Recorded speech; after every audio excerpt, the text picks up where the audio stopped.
Welcome in to a Wednesday edition of the Jordy Culotta Show, live, powered and driven here by Go Chevrolet, online at GEAUXChevrolet.com. Bumped out of carpool just on the second day here. Not as cool as the other driver, I was told. Oh. Not as, didn't stop at Chick-fil-A, wanted to get him in and out early, put him on time, organized a little bit. He didn't like that. Too much business. Yeah. Early. To Kelly. Yeah. Bumped. Day 2, so it's good to be back here with you. We will talk to Nick Underhill. Was that a hard 8:15 conversation for you? It was tough. Yeah. It was tough. Sorry, I know you liked it. Sit down. We need to talk. Yeah. Whoa, buddy, what's going on?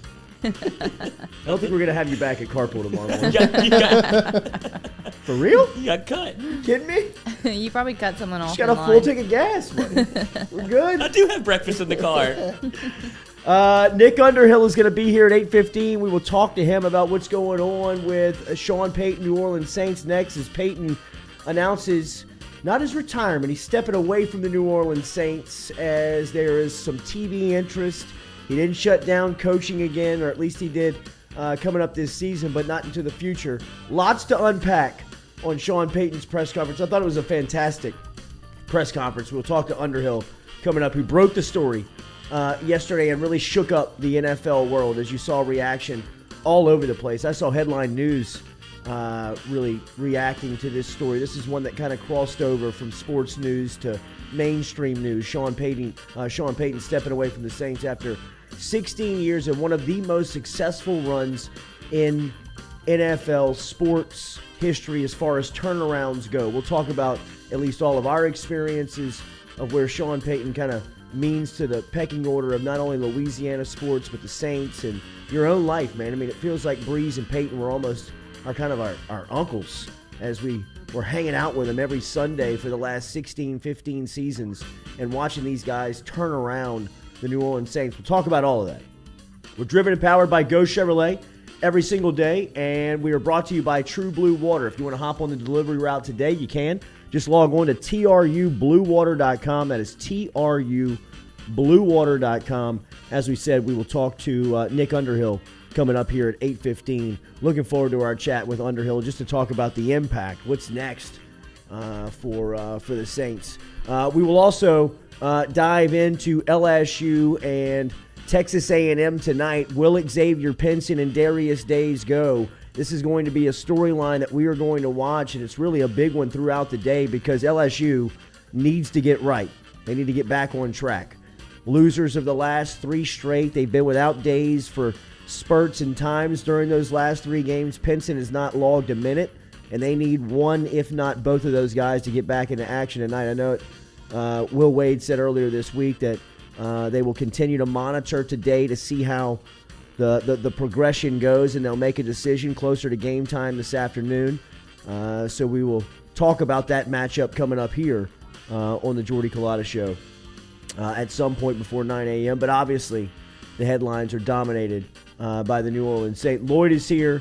Carpool Queen is here. Noah is here on this today. Wednesday morning. It's a big show from the Noodle. And 11 o'clock this morning, we're going to have Mic'd Up, originating from right here in studio. So if you have not subscribed to Matuk Show, please make sure. And all you got to do, it's very easy. Just go to the that incense is putting off some smoke. I know. You can kind of see it. I mean, Yeah. I moved it look over at this there thing, because it was man. really smoky right here. But It's yeah, like Bob Marley sitting in the corner. Bring it over here, cuz. Pass it But with the it left. Blowing smells clouds. less like boy in here now. So there's Okay. that. All right. There's Well, I that. mean, Is it bad that we didn't notice what it smells like in here? Jack did, and he's a boy. Oh, he's from up north, though. Kind of His nose, boy nose is it's different. little different. He doesn't understand. he sniffed it out, though. I guess it's supposed to be a little funk in here. A little bar nose, probably. Yeah, y'all have a couple of Hey, distinct hey, smells, hey. that, so gotta get rid of those. We Actually, missed an yesterday, you anniversary said no. yesterday. 1 year ago, we started the voyage of the Jordy Culotta Show. Very on brand for us to not Very remember. much. It is, right? Well, Lloyd and I were too panicked because we were here by ourselves in the morning, and I didn't know, oh my God, we Start have to the carry show. this? We My missed mom some sent things. me a DM yesterday from the first show and said, "Was this a year ago?" And I looked at it. I think it is. Yeah. Man, time flies when you're having Same fun. song. It does, man. I mean, it's A little crazy. different song. dance. Same song. Is it literally the same? Shout out to intro Capital music? Soul, our They, guys. I think they did one different song, and then we got YouTubed, and that's when we realized Yeah. that this is going to be a lot harder That's than we right. thought. Yeah, And we no, said, it was crazy. Get rid of this channel. That's right. So They're like, let's just start over. start over. 1 year ago On purpose. yesterday, we start the voyage of the Jordy Culotta Show. We are now in the new studio under the FM Digital Media brand. Has seen the brand grow into another show of Mic'd Up. So it's been a hell of a year, man.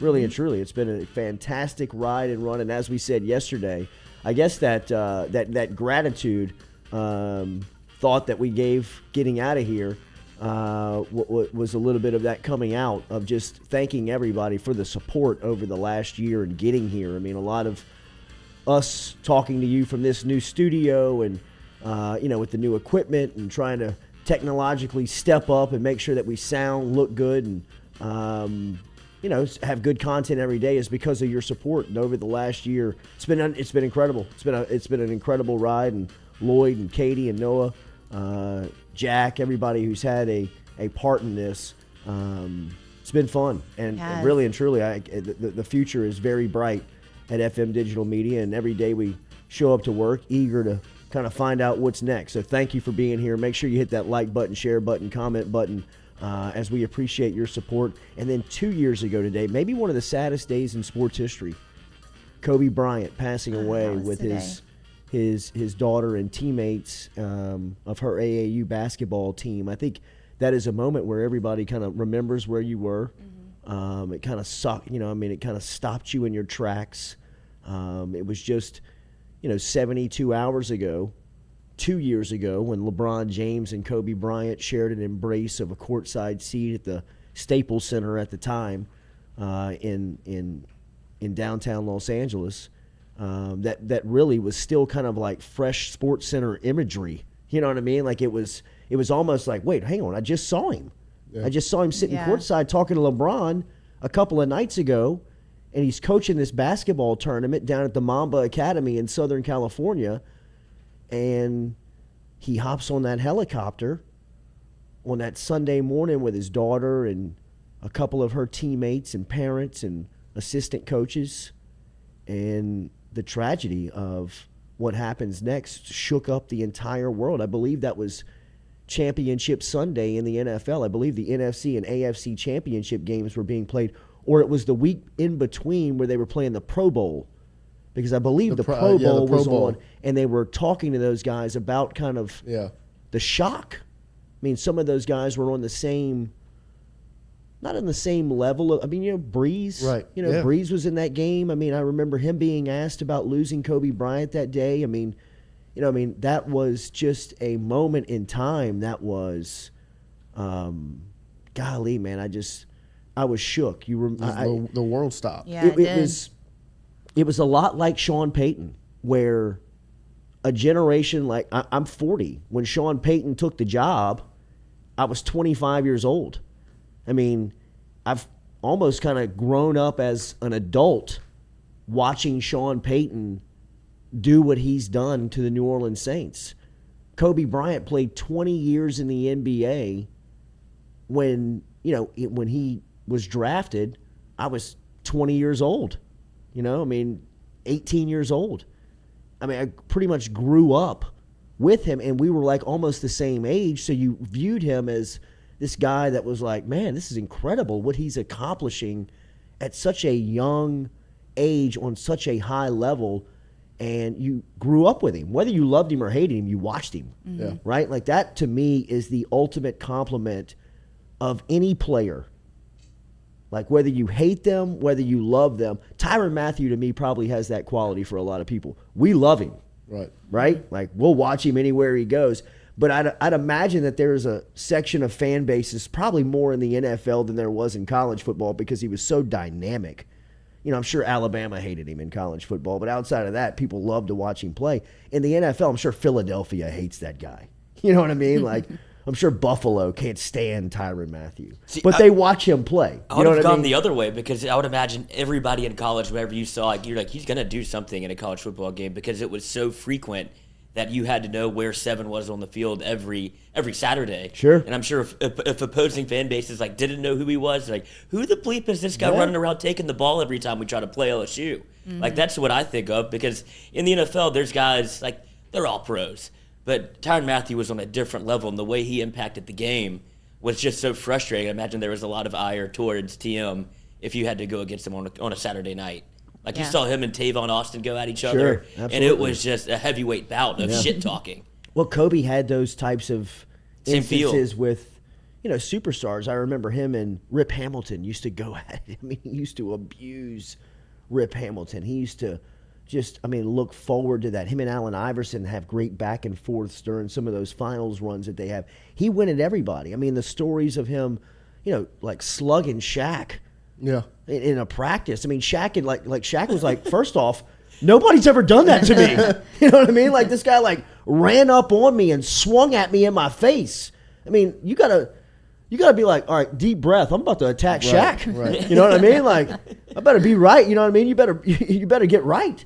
But that just kind of was who he was. And, Sean Payton was that same type of guy. I remember young Sean Payton. And people, if you want, jump inside of the chat app and give some of your Peyton or Kobe stories, because I'm sure everybody's got one. Everybody's got some type of story of where you were. You watched him play.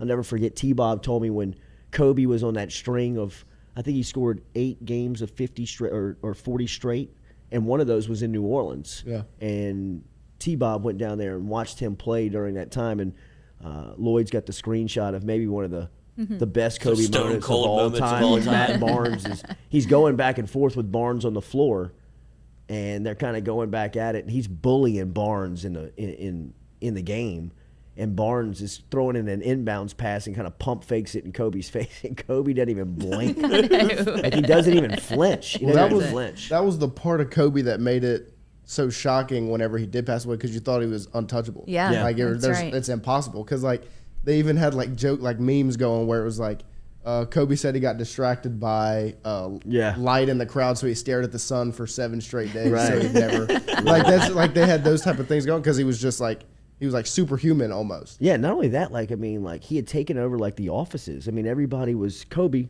Uh-huh. You know what I mean? Like, at the time, I can remember people that you would be like, you watch basketball? Yeah, exactly. You Right? You didn't start a friendship with this guy. Damn, Yeah, man. you shoot in the trash can. It was incredible. So it's a very sad day to remember Kobe Bryant, because it was such a tragic story. Yeah. It really rocked the world that day. You could feel everybody almost sitting still and watching television and watching the images that were coming out and remembering, Kobe Bryant. And then, I think today or yesterday, from the New Orleans Saints standpoint, will be a day that we always recall. And I don't know if it'll be as sad as what we have just discussed, but it'll be a day that you celebrate because of what has been accomplished. And to me, what Sean Payton and Drew Brees and the Bensons, Mickey Loomis, Dennis Losha, and everybody involved with the New Orleans Saints power structure really have put together over the last 16 seasons has to be something that Hollywood looks at and thinks of making a movie on.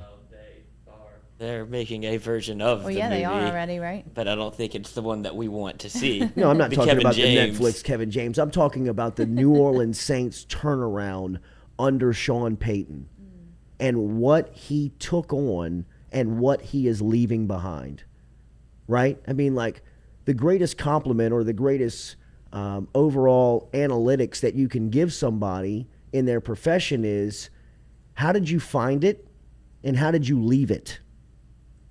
Like, when you got there, what did it look like? And when you left it, what did it feel like? And think about what the New Orleans Saints feel like today compared to 16 seasons ago, when I believe it was just a week ago where we were remembering Sean Payton's press conference where they walked him into that, sterile-looking weird room. Oof. Mm-hmm. And he's got this, he looks like he's going to Catholic High homecoming. He's got khaki pleated pants on and an oversized sport coat. His hair's spiked up in the front and this little baby face. We did look at that the other day. And where he is 16 years later. And the thing that I appreciate, I'm not going into comparison's sake, but Drew Brees and Sean Payton will always be kind of the architects, the faces of what New Orleans has accomplished over the last 16 seasons. But in comparison's sake, the thing that was more endearing about Payton was he let you see his flaws. He tried to cover them up, but he was so human to a degree that things got out, whether it was stuff going on in the franchise that was going on in the facility with a pain pill story, or there was stuff going on around him in the city when he was getting divorced about the lifestyle that he was leading, or how he handled himself on the sidelines, or some of the things that he said in press conferences, or the way that he really allowed you in to see who he was, from my point of view, was very much appreciated and very endearing. Like, to Drew Brees, I could never relate to that guy, right? Like, I mean, he was this guy that was all-American and always buttoned up and always said the right stuff and never really stepped out of line and always paid attention to the image and the brand and all that stuff, which is for some people, but I just never could really tag along with that, never really buy into that. I loved his style of play and loved watching him quarterback the Saints, but he just wasn't relatable to me. Sean Payton was very human to me. And to watch what he accomplished after taking over a 3-13 franchise the year before he gets there, and a reputation of being one of the biggest losers in sports, not in the NFL. They were one of the worst franchises in the entire sports world. They had good seasons, but for the most part, it was a downtrodden group. Like, they were not going to find a lot of success. They couldn't. When they found success, it felt like a lot of luck. And what Sean Payton leaves behind from what he took over in 2005, right after Katrina, or 2006, it's got to be one of the greatest turnaround, one of the greatest stabilizing stories in sports. Think how attractive the Saints' job is now. He told the story in the press conference, which I thought that was a beautiful press conference. Like, I thought he was very human. Mm-hmm. Like, I mean, like, the fact that he's like, I can get in shape. I've hated the way that my face has looked on Zoom the past 2 seasons. That's why we're having a face-to-face press conference. I mean, it was very like, you know, I pictured Lloyd listening to that being like, I get it. You know what I mean? Didn't want to cut to me. You know what I mean? Like, I understand it. You know, like, I mean, it's just very like, he gave everybody king cakes. He's celebrating the Mardi Gras season. He told you, I'm moving properties in New Orleans. I'm staying here. I love the guy.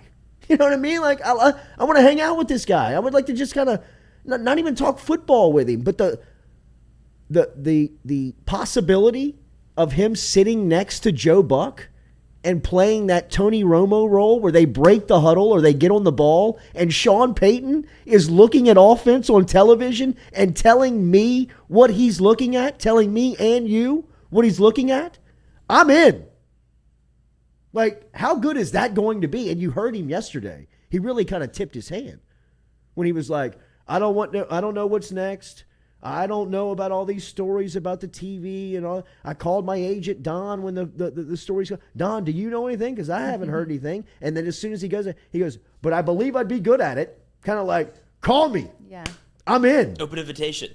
Absolutely. Yeah, and then he also didn't close the door on coaching, which, by the way, the Saints still own his right. So if he goes somewhere else, you're going to get you're going to get a boatload of value for one of the best coaches in the NFL. I mean, there are 9 NFL coaching vacancies right now. And I know he'd be a good analyst, but, like, it's almost a shame, right? Well, I mean, you can 15 seasons in the NFL has got to be a grind. 16 seasons in the NFL has got to be a grind. And then, like, at the beginning of the press conference, I loved how he was like, I miss Breeze. Mm-hmm. You know what I mean? Like, it's a totally different game around here without having a guy that you can sit down and meet with and not even talk football about, then go out on Sundays and be the 2 best to do it at your position. Best play caller, best player at his spot. I mean, think about the marriage those 2 guys. He missed 1 game. I mean, up until 3 seasons ago, Breeze played every game. He never missed a Sunday. I mean, it was one of the most harmonious relationships. I mean, Shaq, Kobe, Joe Montana, Jerry Rice, Joe Montana, Bill Walsh. I mean, all of these, you know, like Magic Kareem. type duos that you recognize in sports, MJ and Scotty, that have all these accomplishments. Sean Payton and Drew Brees are like married at all of these records and numbers and NFC South titles and playoff appearances and Super Bowl championships, that they've won. And I got to imagine now, away from it, the idea of those two sitting down, if Peyton's a part of the media and Brees is a part of the media, and those two sit down with like a media member, like somebody to kind of drive that conversation, like a Joe Buck, Al Michaels, somebody like that, James Brown, somebody who can sit there and ask them questions about that relationship that they shared over the 15 seasons together that Brees and Peyton were together in New Orleans, and have them like open up. Like, does it bother you that you only won one Super Bowl together? Absolutely. It's got to. It's got to. Because they were considered the best at what they do, and they were together. But can't he have that chemistry with another I don't player think that somewhere you can, on the field? I don't think that you can just find that, man. But I think he's too young to just hang it up. There were just so many opportunities out there for him to keep coaching. Peyton? Yeah. Yeah, but he'll be back in 2 years. I mean, Coaching? There's no way he's done. There's no way. I mean, for him to say that yesterday shows you that there's still a fire to do that. Mm-hmm. He's just a little burnt out on it right now. Where would y'all want to see him go? Back to New Orleans. For the Back to New opening. Orleans. Well, besides New Orleans. I don't know where he's going to go outside of New Orleans where he's going to have a better opportunity. Like, he runs the place. He said it yesterday. Yeah. He's never been told no. Outside of limitations around like reconstruction because of timelines, that's the only time they were like, I don't think we can do this. Every time Sean Payton has asked for something from the Bensons, Mickey Loomis has obliged. And any player he wants, look at their salary cap. I mean, look where they're $77 million over the salary cap. I mean, a lot of that is Payton saying, I want that. Get me that. Bring me that. We're a player away. Right. I mean, and Mickey Loomis just nodding and writing checks.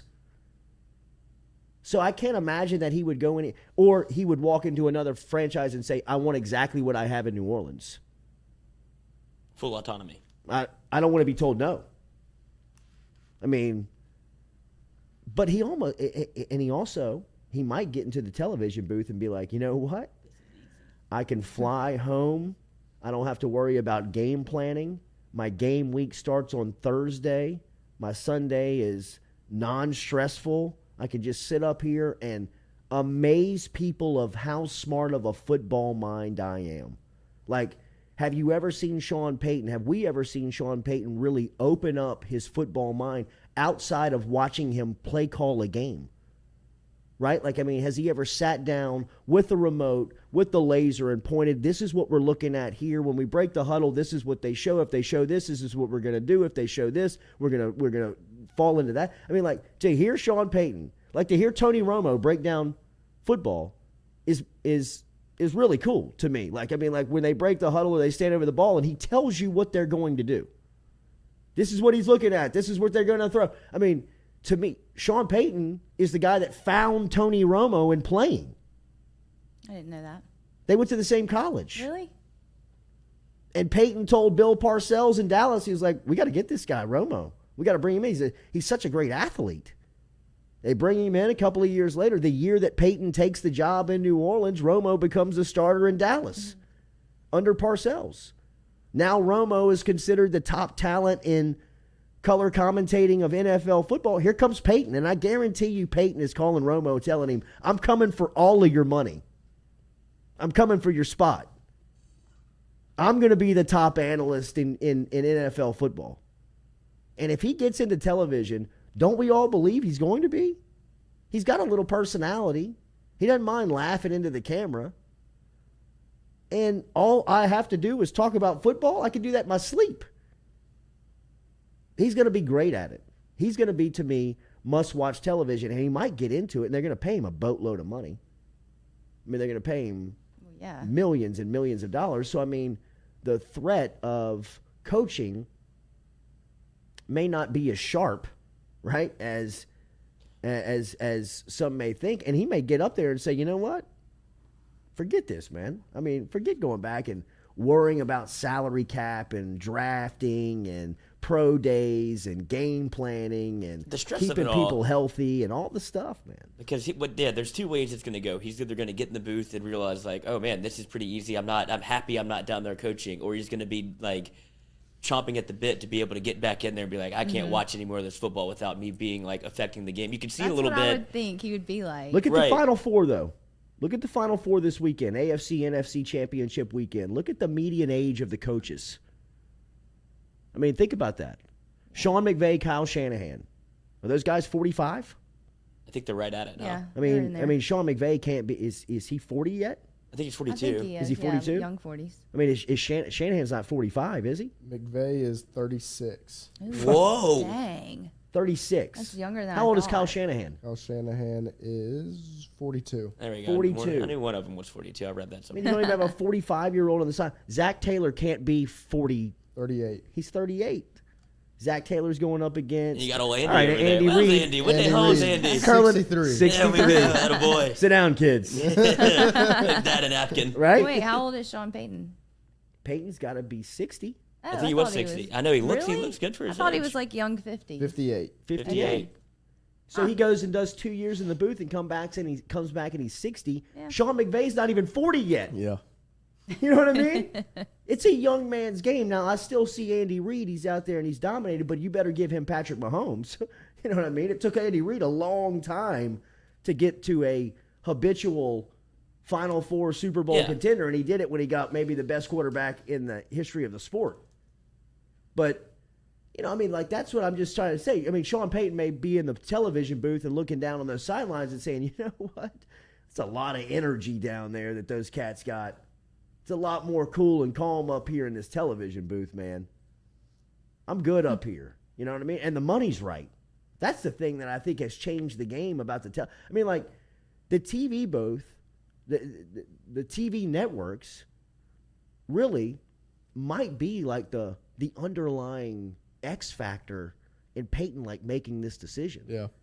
You know what I mean? Like, it may come out in a month or two that he takes a big job. I mean, there's some reports right now that Amazon is going after Troy Aikman to sit alongside Al Michaels and call that game.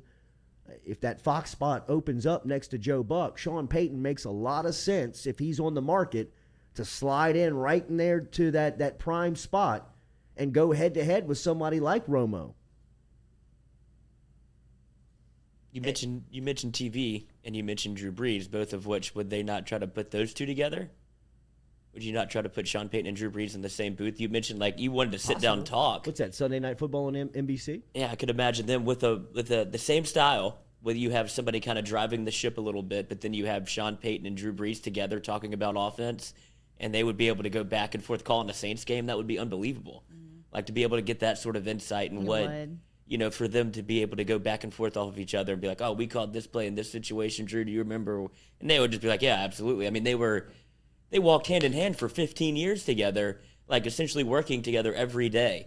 So I would imagine that they would have instant chemistry on a microphone or like a booth. And if it's not him, you mentioned Tony Romo, I can imagine he could slide up and work with Tony Romo. Possible. Because when you talked about the Amazon stuff. The ratings are such a fierce grab.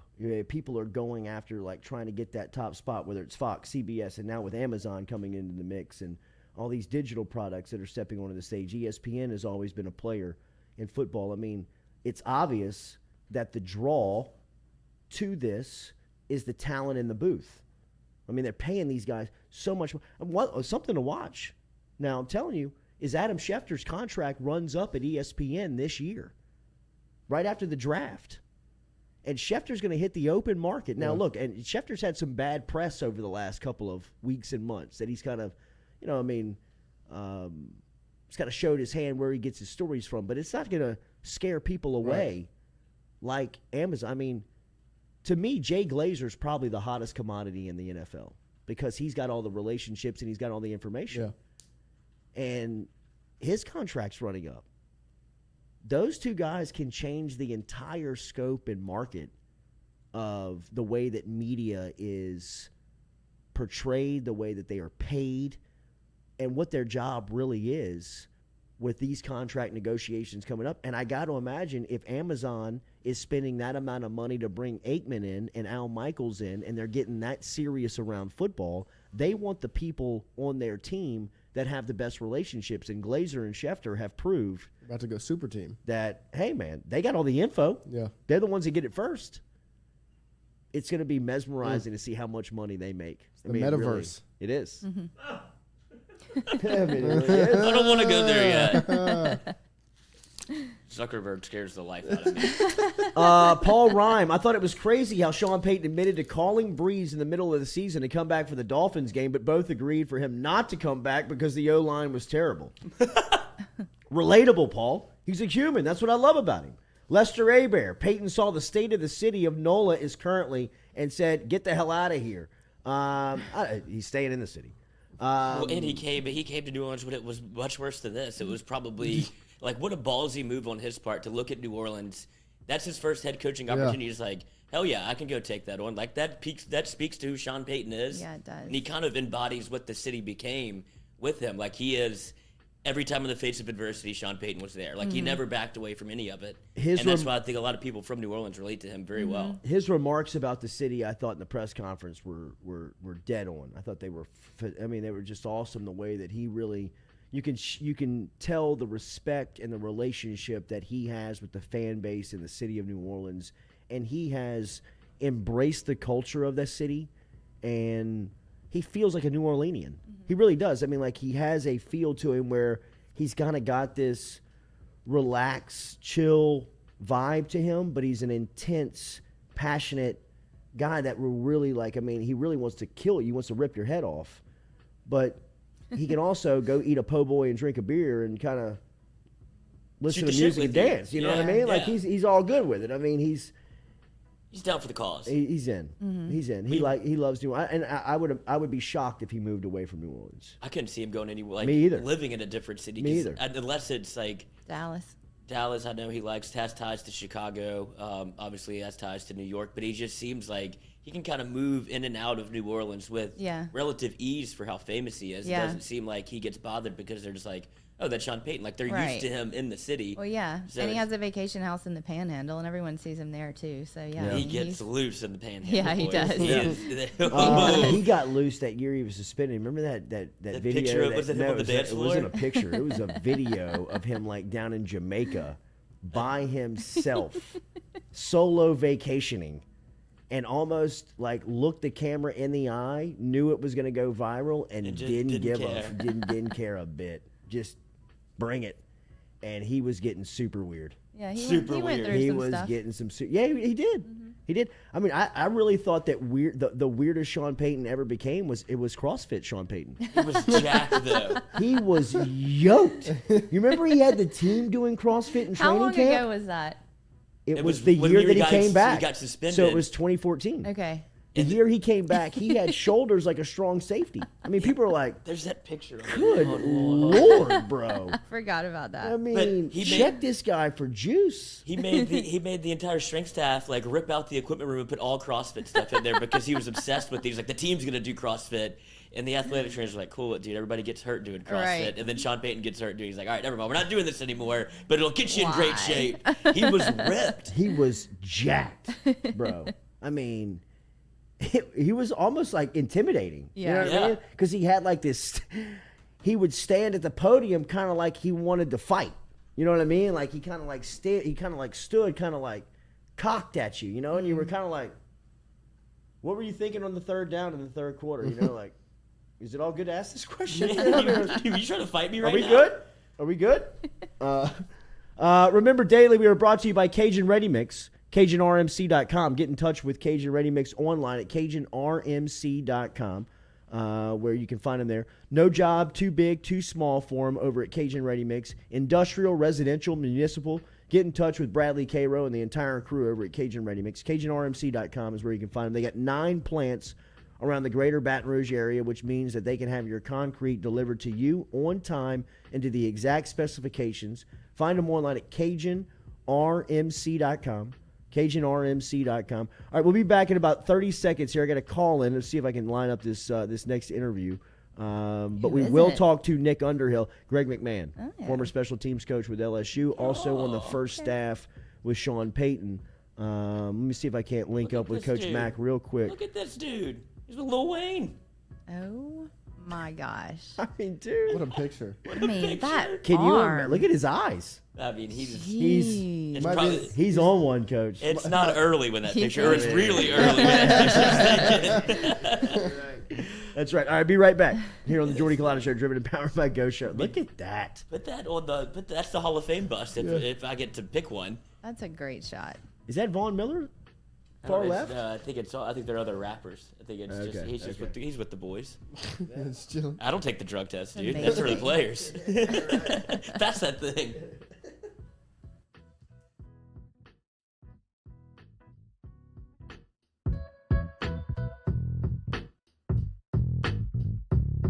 Gearing up for spring and summer down here in South Louisiana, and you want to keep your lawn maintained during these sunny seasons, get in touch with our friend Blake Abear over at Abear's Lawn Maintenance, where he says, you grow it, I mow it. 225-485-8022. 225-485-8022 is where you can find Abear's Lawn and Maintenance, the official lawn and maintenance company of the undisclosed location.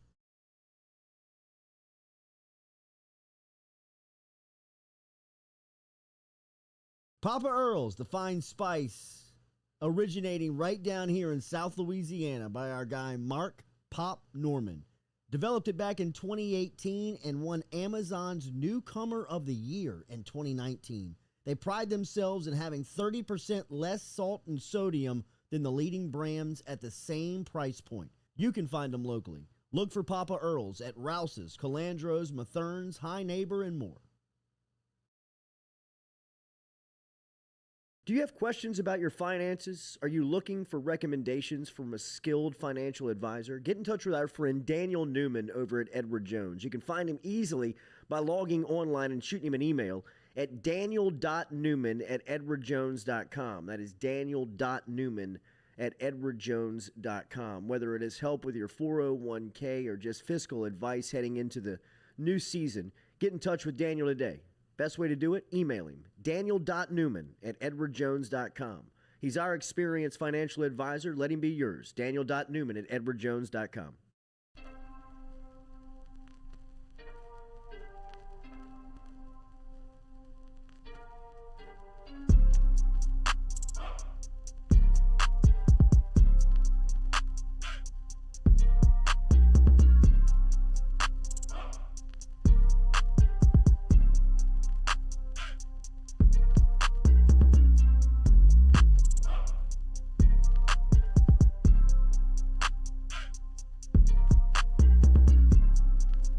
Right, welcome back here to the Jordy Culotta Show, powered and driven by Go Chevrolet, live here on this Wednesday morning. Animals in here. Sean Payton, obviously the news there is dominating the morning. We have a text message and a call in to Coach Greg McMahon, who was his special teams coach on that initial staff, and we'll see if we can't talk to Coach Mack and get some stories about what it was like on Payton's staff and just how good he is. I mean, is Payton Hall of Famer? Somebody said he wasn't, and I couldn't imagine that he wouldn't be. I don't know how he That's can't like be. saying Drew Brees isn't a Hall of Famer, right? Aren't they kind of tied together, their careers? Like I'd imagine that they would present one another. Yes. Right? I mean, this is... Brees is a first ballot Hall of Famer, no doubt. Right? No doubt. Yeah. No doubt. Eligible. No doubt. He's Peyton Manning. Yeah. Like, he is in the class. He's number one on the list. And if I feel like Sean Payton should be, too. And I'm not trying to discount Brees' success. I think if Brees goes to Miami, he's very successful as a quarterback. Does he put up all these numbers? I don't know, but I think he wins. put it on the poll. You know? Sean Payton has proven that he didn't need Brees to be productive as a play caller and a coach. But with a talent like Brees, they can set every record in the sport. Yeah. Right? So, and they did. And so, if Brees is a first ballot Hall of Famer, I think that Sean Payton's a first ballot Hall of Famer. How many coaches are first ballot Hall of Famers? I mean, how many have there been that as soon as they step away from the game, like this guy's a shoo-in. He's a lock to be a first ballot Hall of Fame coach. Belichick would be one. Was Parcells a first ballot Hall of Famer? I don't know if I've never thought about coaches. Because I mean, like, think about it. I mean, how many times do you have the conversation that this guy deserves to be a first ballot Hall of Famer as just a coach? Like, you're not talking about. I mean, Parcells was, like, he was a general manager, he was a president, he was a coach, obviously a head coach in a couple of different markets, whether it was in New York with the Jets and the Giants, the Dallas Cowboys, the New England Patriots, and he had success everywhere. So I mean, it felt right. Like Sean Payton's one of his top disciples. Comes from his coaching tree. But I mean, it's interesting to think about whether or not Sean Payton, because to me, if Breeze is, I'd vote Payton into the same class. Yeah. But I've seen a lot of the same things, that people believe he is a Hall of Famer, but that he's not a first ballot Hall of Famer. And I mean, okay, but why not? I mean, what? I don't understand what that means. What's a VIP, first time, your first one on the list. Like the first time I'm eligible, I get in. Okay. I mean, it takes. So people are eligible like multiple times and don't get in. Maybe maybe ever. Sometimes ever. Who was the Barry Bonds? Who was the wide receiver for the Dallas Cowboys? Drew Pearson, who just got in, has been waiting for like 25. I mean, like, at that point, excruciating. Like, his story is to hear him tell it. What he puts himself through, or what that process puts him through on waiting on that call, has been numbing. Yeah. I mean, like, you could tell he's just it shreds him. You know what I mean? It rips him apart. Waiting on it, thinking it's going to happen, and then it doesn't happen. Now, it just did happen, and he was in the Hall of Fame class. It just went in, but I mean, who's that? Drew Pearson, the former Dallas Cowboys wide receiver. But I mean, some people, they can't get in. I mean, they wait. I mean, Kevin Mawai waited a couple of cycles, and I know that was very frustrating. It was.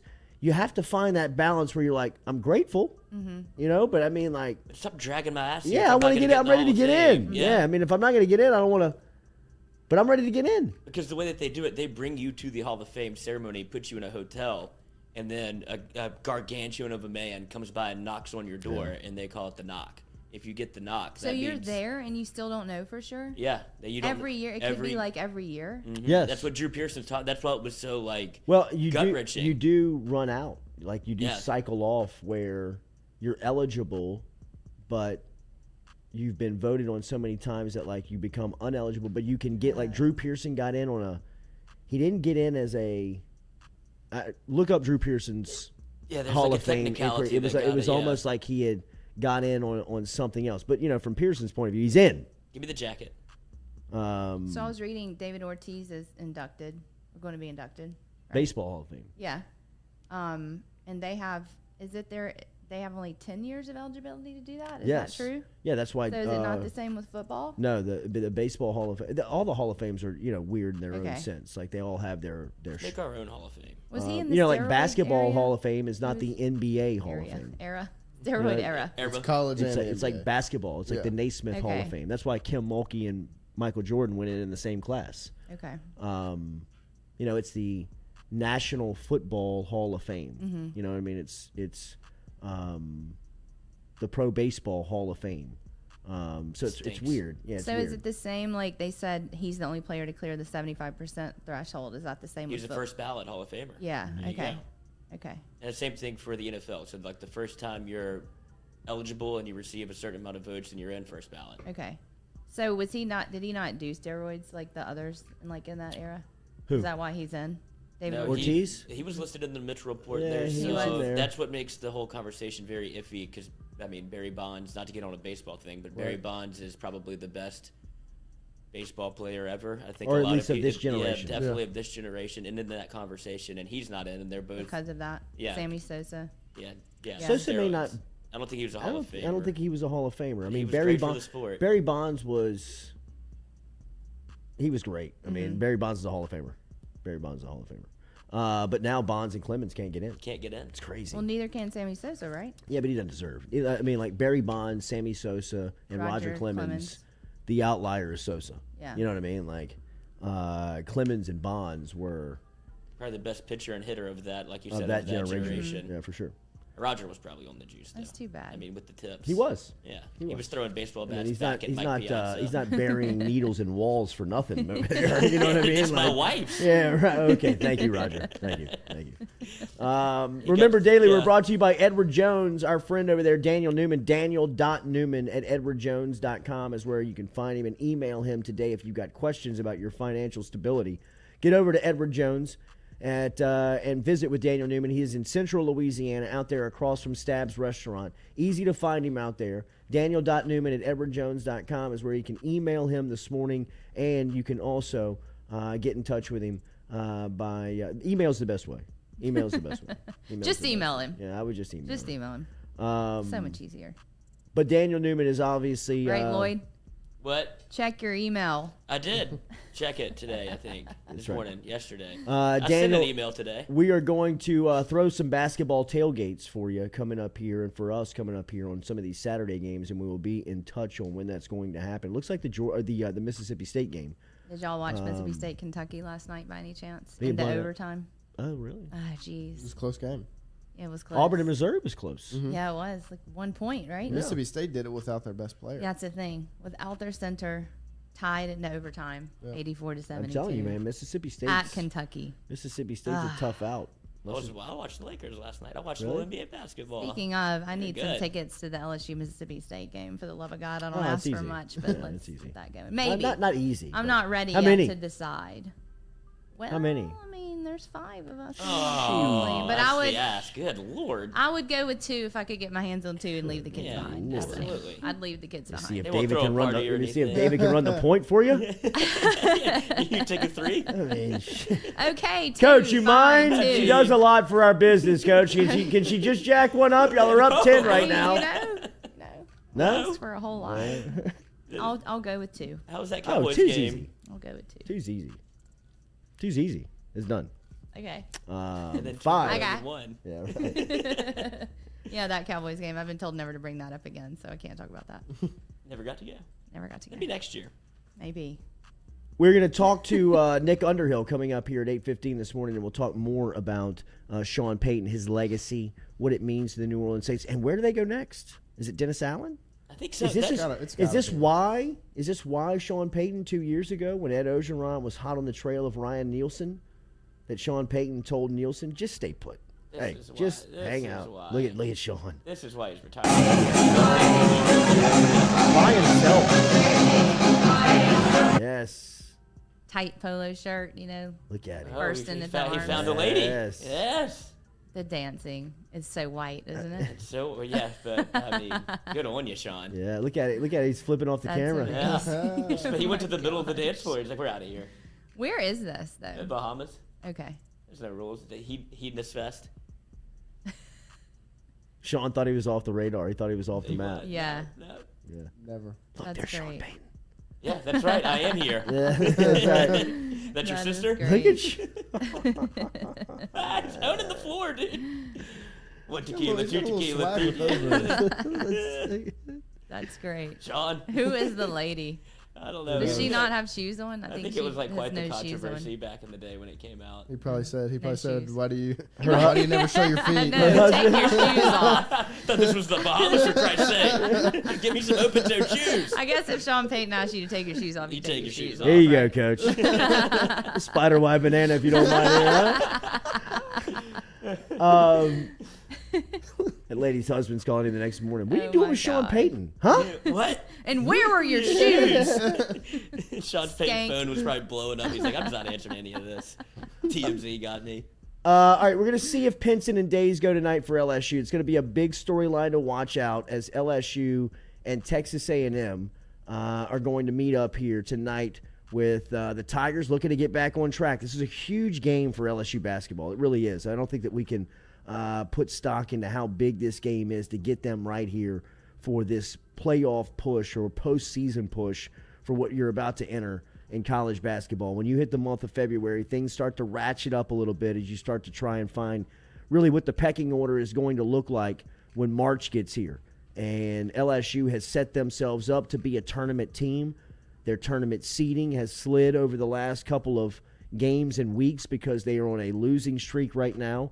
What that does includes tonight's game do for that if they were to lose tonight? Are they still in the tournament track? Oh yeah, they're still in the tournament.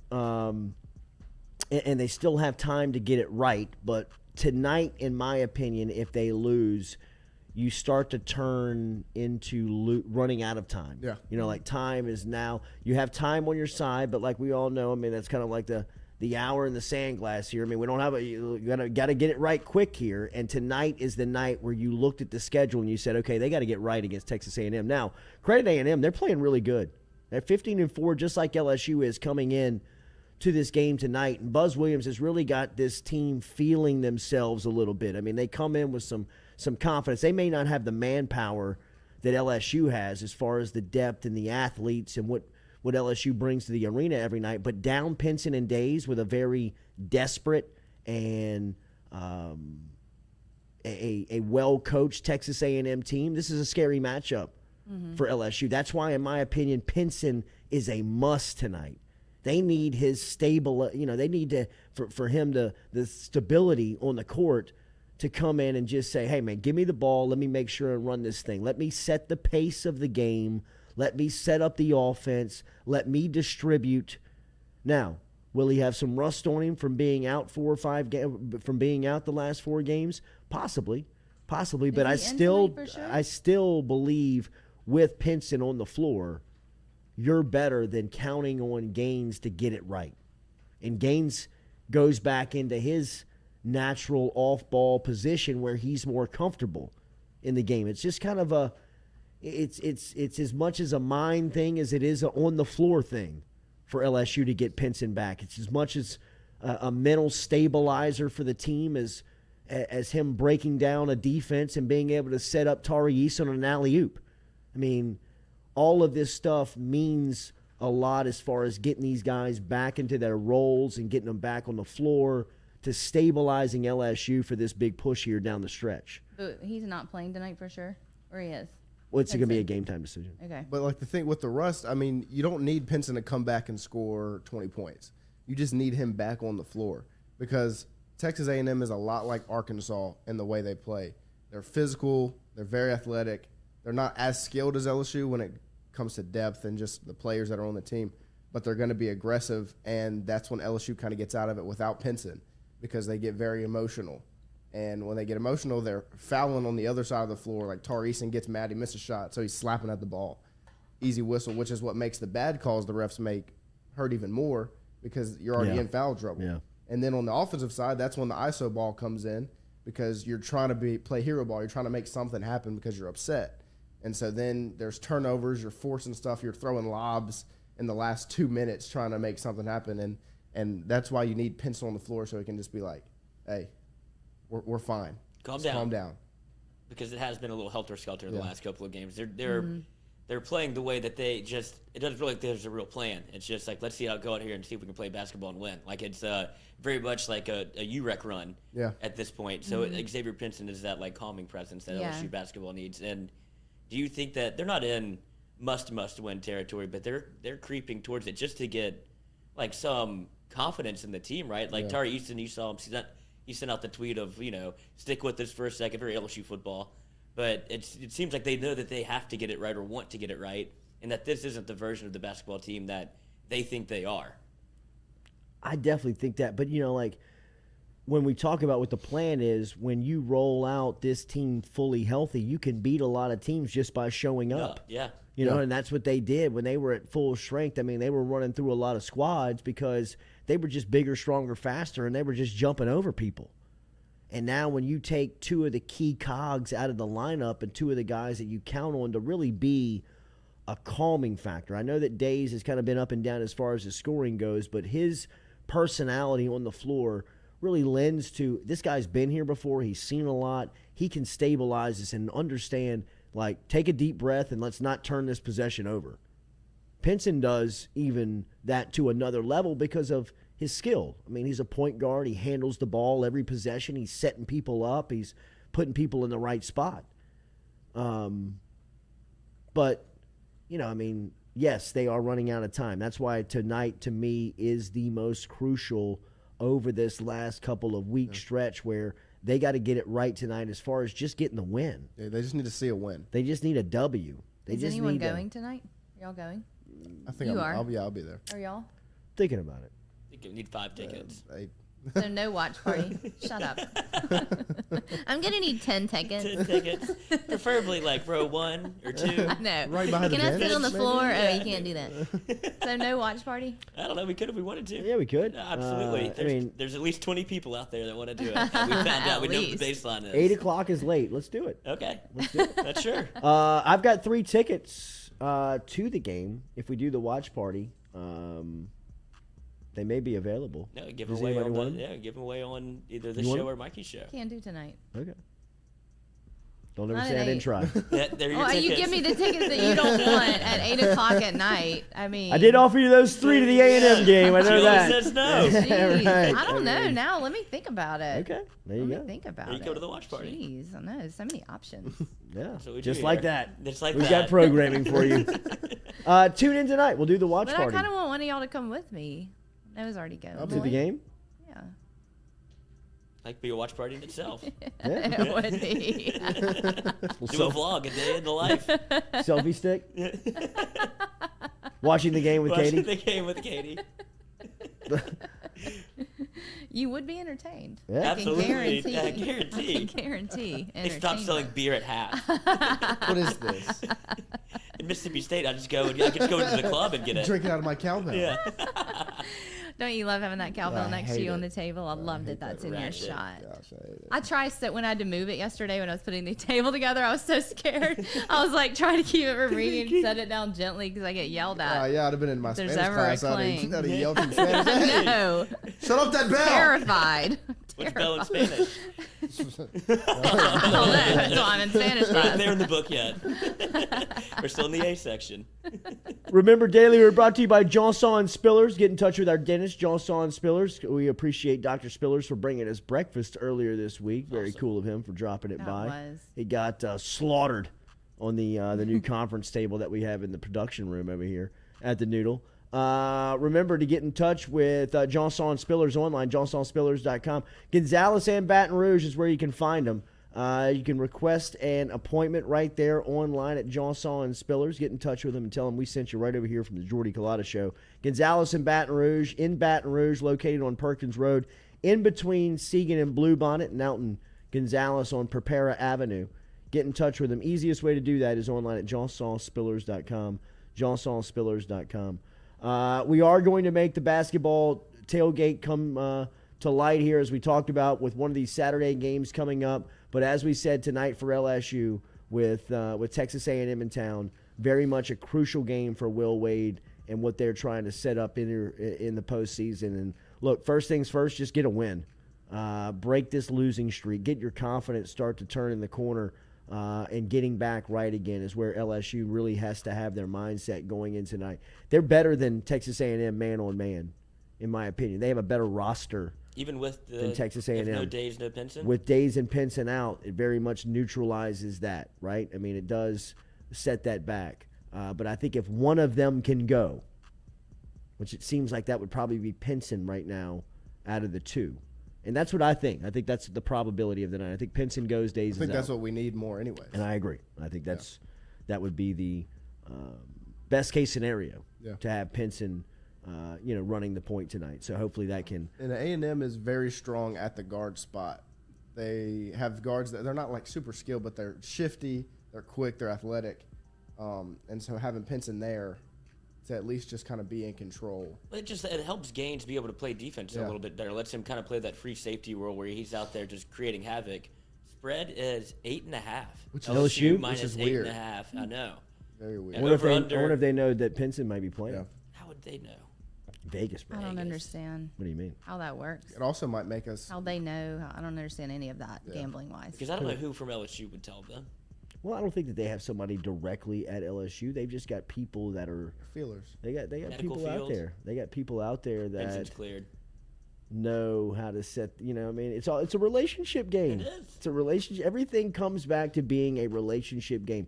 Harold Perkins and LSU, recruiting, line making, all of it is Sean Payton and Joe Vitt. Yes. Look at the way that Sean Payton talked about Joe Vitt. Joe Vitt turned out to be even kind of like a fall guy for what was going on in New Orleans. But, that was Payton's first hire. He had an opportunity to go other places. He bet on the Saints and bet on Payton. It worked out for them. It's relationships. That's all it is. And I think that line is kind of stinky, though. Yeah, it means I don't know who it's stinky toward though. That must mean that Penson's playing or Darius Days is in, because otherwise we guessed the line yesterday. Would we have it at like 2.5 or 3? If we were to set the line, then it comes out at 8.5. We thought it'd be 6, but if it was full strength, so I don't know if that's stinky for A&M or if it's bad news for LSU. Yeah. Either way, I'm gonna bet it, and we'll find out together at the watch party. The Pirate Harold Perkins sounds like game a live. head case. Or the game. Things pay for themselves. To be argued, but he's a player. He's a player. Would you see that Matthews shouted Jacoby him out? Matthews. Jacoby Matthews He shouted him out. retweeted. He Yeah. retweeted and said, "Hey, Hey there." at Harold Perkins," with a little exclamation point. First off, Jacoby Matthews is a huge get. Oh yeah, You know what I mean? Like, people will be that is going, if that comes out, that Jacoby Matthews pledges to LSU and they get him. That's a huge pickup for LSU's defensive backfield room. Like, to me, Will Campbell, Emory Jones, and if they get Jacoby Matthews, they all start next season. Oh, Yeah. Like game 1, Florida State in the Dome, they are starting. Will Campbell might be starting at right tackle, not left tackle, with Miles Frazier in, but he's playing. Emory Jones, same thing. If they get Jacoby Matthews, he's starting day 1 because they're really good and they're high-end 5-star players, but they got to have them. Like, they need them on the field. So we'll see, man. And it kind of feels like Harold Perkins is In the boat? not in the boat, but it kind of feels like he's trending towards Well, LSU. he's taking his last official visit right before signing day. He's going to LSU this weekend, then he signs next week. Come on, Harold. Scared the Jesus out of me. What is it? What scared you? Text in the corner. Okay. Over there with the camera on. Wow. Yeah, sleuthing around. I didn't even hear him come in. Usually you can hear people walking. Nick Light on his Underhill toes coming today. up here at the Jordy Culotta Show. We will talk to him next and get back to Sean Payton and the New Orleans Saints. Like, share, comment on the post. We appreciate you being here. Yeah, hit that like button. There's 388 of y'all watching. 104 likes. Ask him about Coach O as the next Saints head coach. Yeah, boy, Everybody thought we were being serious. I was like, come on. Passing of the Y'all are torch. showing your hand here. You Yeah, never watched the show. You didn't know that's Jordy's guy. He's publicly advocating for him. Or you're not connected to the Bluetooth. I know, I'm getting there. You just get a break. Yeah. All right.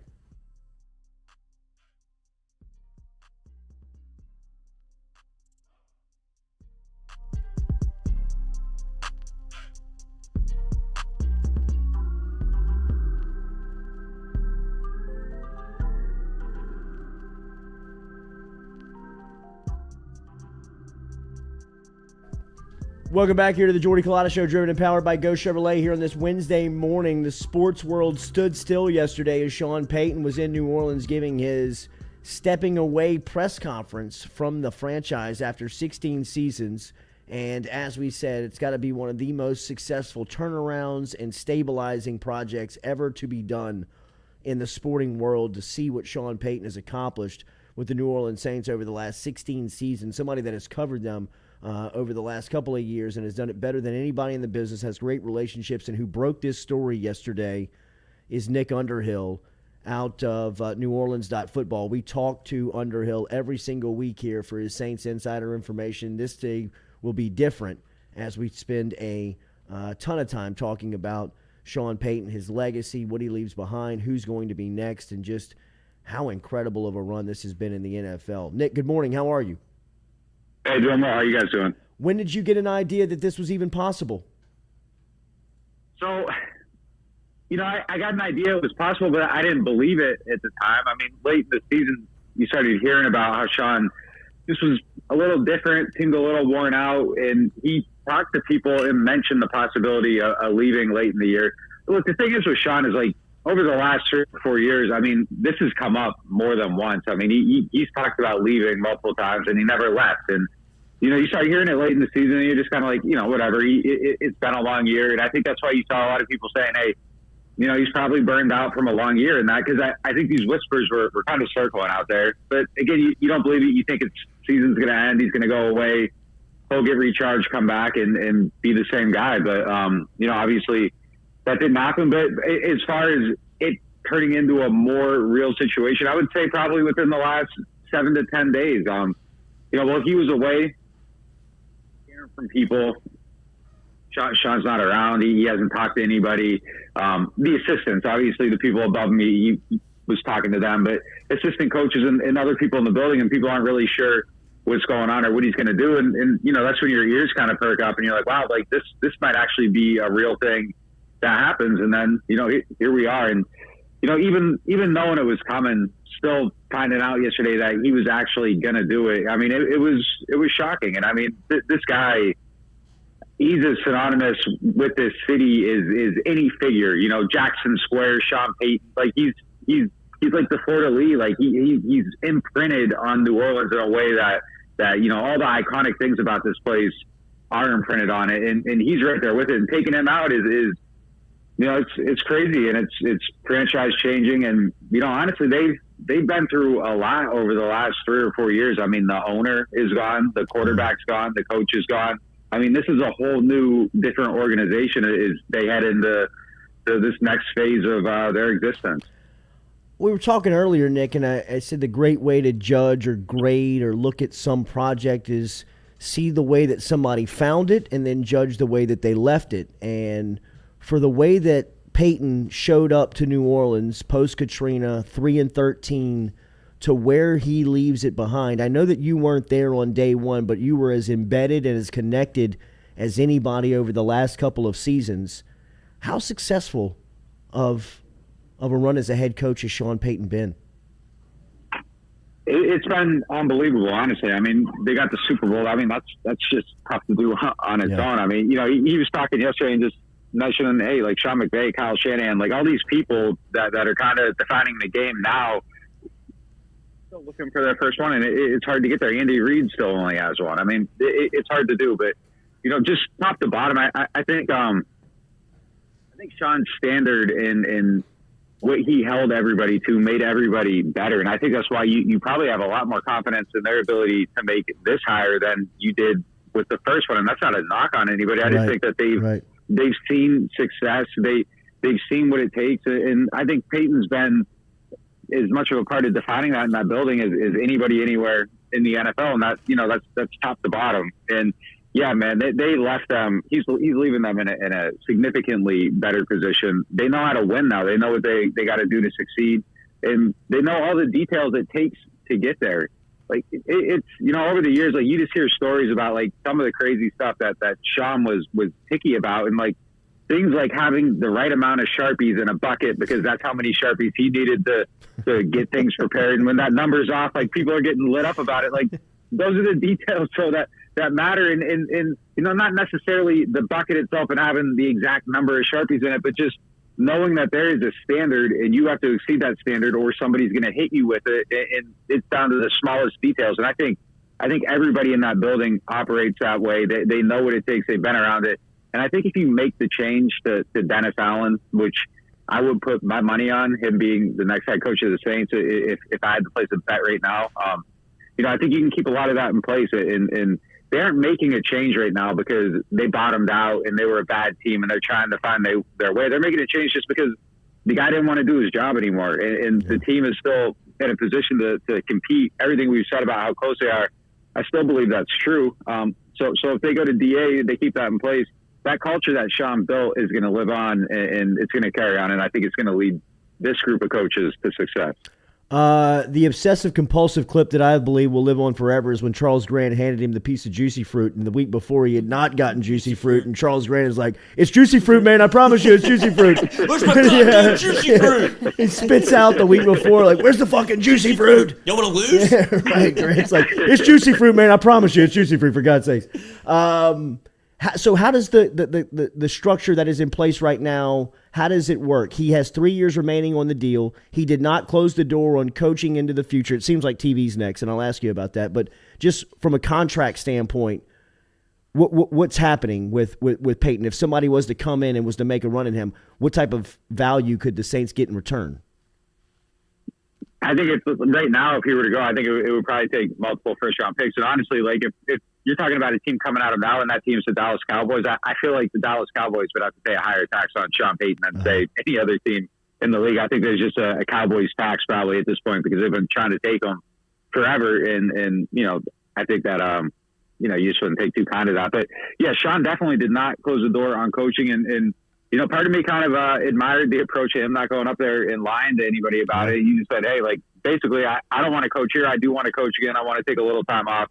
But I did what I did here. And it's just that feeling isn't really there anymore. And I want to move on. And nobody can say he misled anyone when he does end up on a sideline again. And I thought it was very deliberate that he made it clear that he's still interested in it. So teams still call him and they keep him in their conversations. And he has all the options he could want to have. But, yeah, if he goes somewhere, right now the price would be sky high. A year from now, it's a little bit lower. A year from then, it's going to be lower than that. But, yeah, if he goes anywhere within the next 3 years, the Saints will be entitled to some type of compensation, and I'm sure they'd try to collect. TV next? Would you be surprised if it's not TV? I would be surprised if it's not TV. I know he said that he hasn't talked to any TV networks. I think somebody in Sean Payton Incorporated or whatever it is has definitely talked to some people at TV networks because that stuff has been out there as long as anything else. Going into the season, hearing about different networks trying to pull them out. The ones I heard were Amazon and Fox were the two that I heard during the season. I would be surprised if I think somebody associated to Sean knows exactly what options exist out there. Again, he made it clear, put the flyer out there. Hey, call me if you want to do something. I'll probably weigh his options and go to the best place. But I think he'll do that, and I think he'll be like fantastic on television. He's so good at talking about the game. Right. He breaks down these complex things, makes it understandable.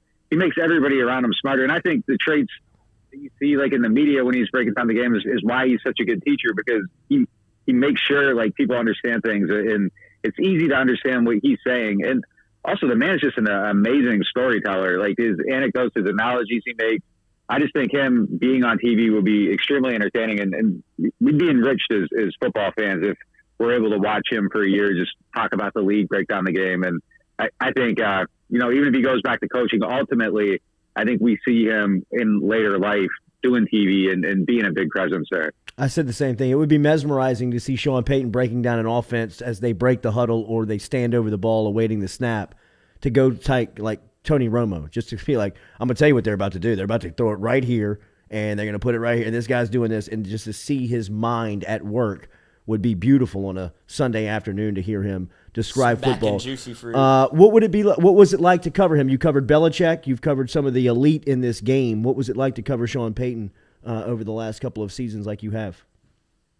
It could be tough sometimes for sure. I mean, he likes that control, and sometimes when you're reporting things that he didn't want out there, I mean, you hear about it, but you got to do your job. And I think Sean respected the job that we did, even though he didn't always agree with, the things we were reporting or that. And, usually that was to do with the injury stuff. And if you reported something that he felt like the other team would get a little bit of an advantage knowing they didn't have to prepare for somebody or something like that. I mean, that picked them off. And, you get it. You still got to do your job.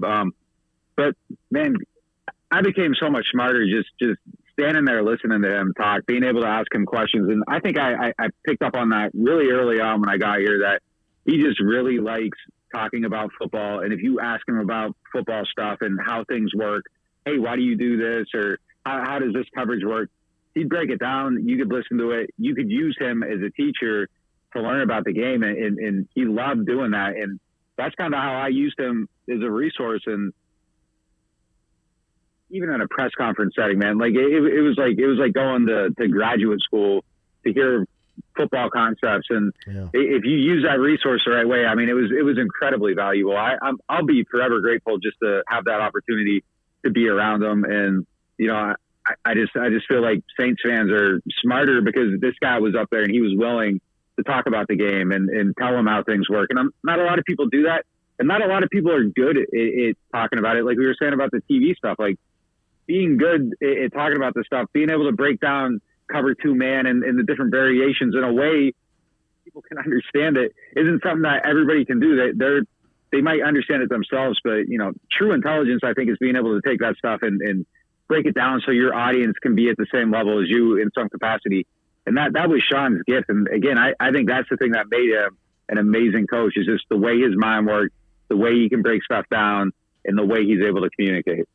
You mentioned being at the press conference yesterday. Do you think that was kind of almost an open audition for TV, just to kind of, because he showed a lot of his personality, as well as obviously everybody knows about the football acumen, but the way he was able to kind of, you know, show off his personality, he was laughing, he was having a good time, and he got a little emotional. Like you saw the full range of Sean Payton. I think that if you're a TV exec and somebody that you want to see him on TV, I would imagine it felt like he kind of passed that test if that's what he was doing. You know, I think yesterday definitely like humanized him in a way that we had never really seen before in those settings. And I think, you know, that was a guy that was about to go on a year-long vacation, and the weight of the world was kind of off him for the very first time. You know, I think though the times that he's been on TV before, like I think he's been working on that audition tape for a while. Like we'd see him after seasons the last few years showing up on NFL Network, being in studio. He'd do it with ESPN. Barstool, like doing their podcast, and you just see him popping up all kinds of different places. Michael Rappaport or whatever his name is. He was on that. The actor. But yeah, I mean, I think he's been embracing that aspect of it and kind of putting together that reel and just showing people what he can do for quite a while. But yeah, I mean, I think yesterday, if you're a TV exec and you're kind of trying to get that final look at him, I mean, that was fantastic. Just kind of the way that he was able to be up there, be human. And yeah, I definitely feel like he showed himself in a different light than we've seen him. And there was just like you know, I think a lot of us have seen kind of like the kindness and the humanness of Sean in different settings outside of the podium and doing press and stuff like that. And just how great of a guy he can really be when he's kind of away from that competitive environment. And I think that's kind of what everybody got to see yesterday was that side of Sean, the guy that isn't wearing the visor and he's just up there, you know, being himself. And I mean, you're right though. I mean, if you're a TV exec and you're watching that, I think that, you know, Sean goes up probably a couple notches just when you see that humanness of him that maybe he doesn't show in the coach setting. He could never get a better gig than he's had in New Orleans, right? I mean, he could never get more power than he has experienced here if he was to go somewhere else. Is that right? Or he could get, I guess he would just have to demand as much.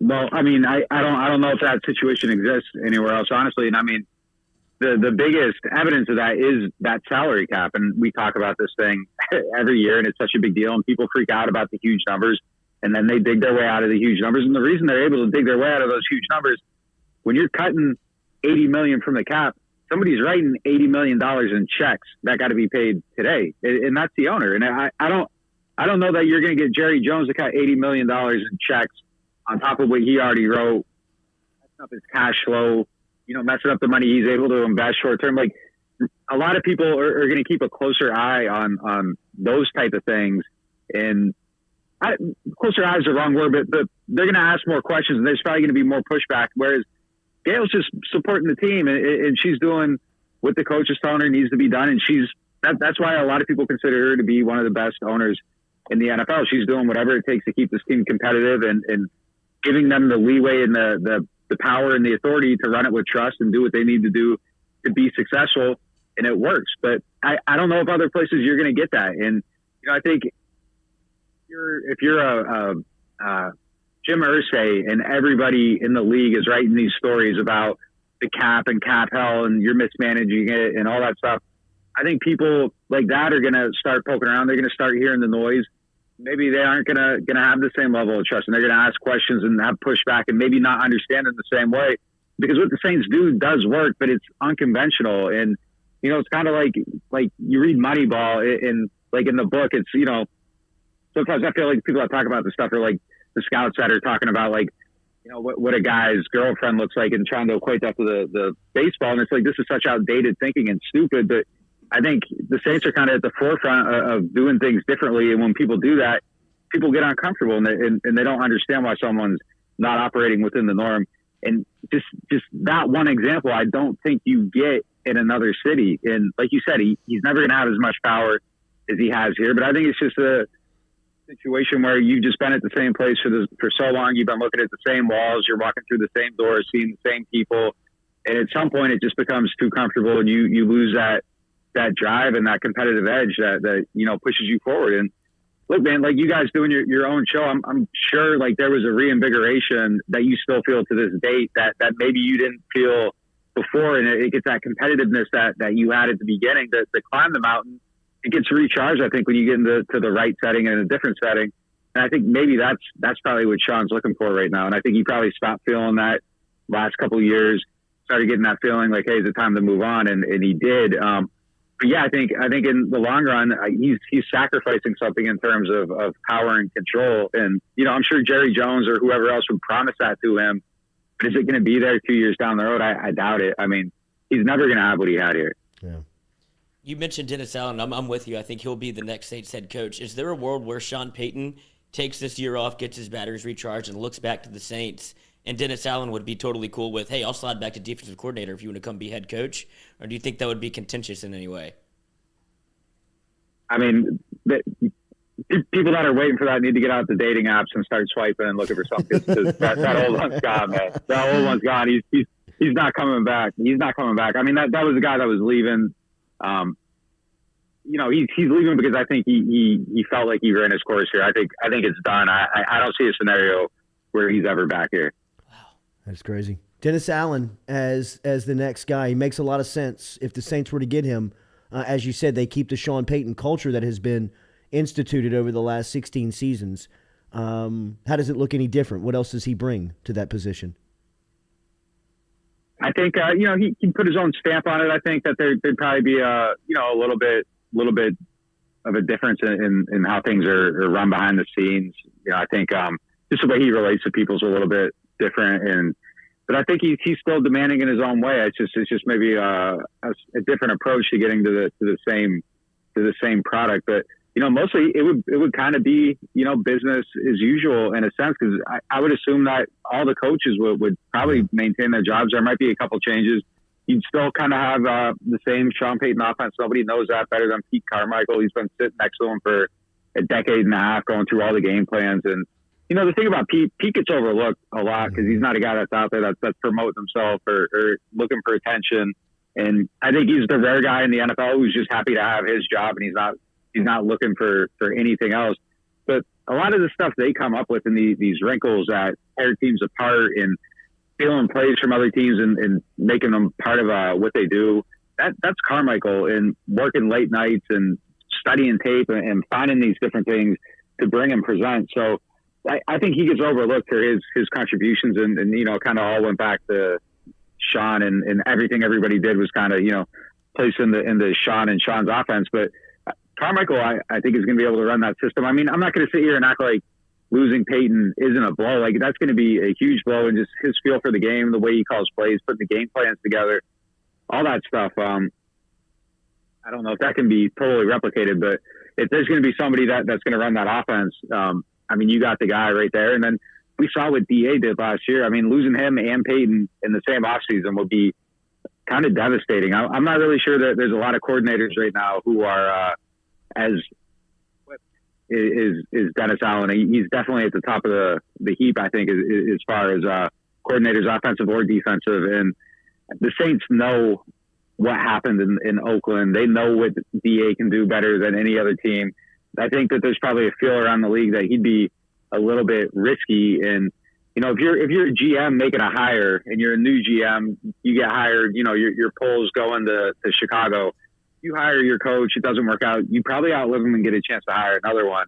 But if you hire DA as your first hire, a guy that was a 4-win coach in Oakland, he doesn't succeed, you're out the door with him because you took a risk, a known risk, and it didn't work. So I just don't know if he would have got that chance anywhere else. But this goes back to the last thing, like just the trust and the structure and the continuity and all that stuff that the Saints have. Like, they're willing to do these things and make smart decisions that aren't necessarily calculated on, am I going to keep my job if this doesn't work? Like, they're empowered to make mistakes because they have this track record of success, and so many people have been around so long. And again, the owner has trust in her people and empowers them, and it isn't as conditional as it might be other places. And I think that's kind of what makes an organization run well, is that you have that trust and the vision and the patience to do things the right way. And not everything's on a 3-4 year cycle. But I think DA would put his own stamp on it. It'd be a little bit different, but ultimately, I think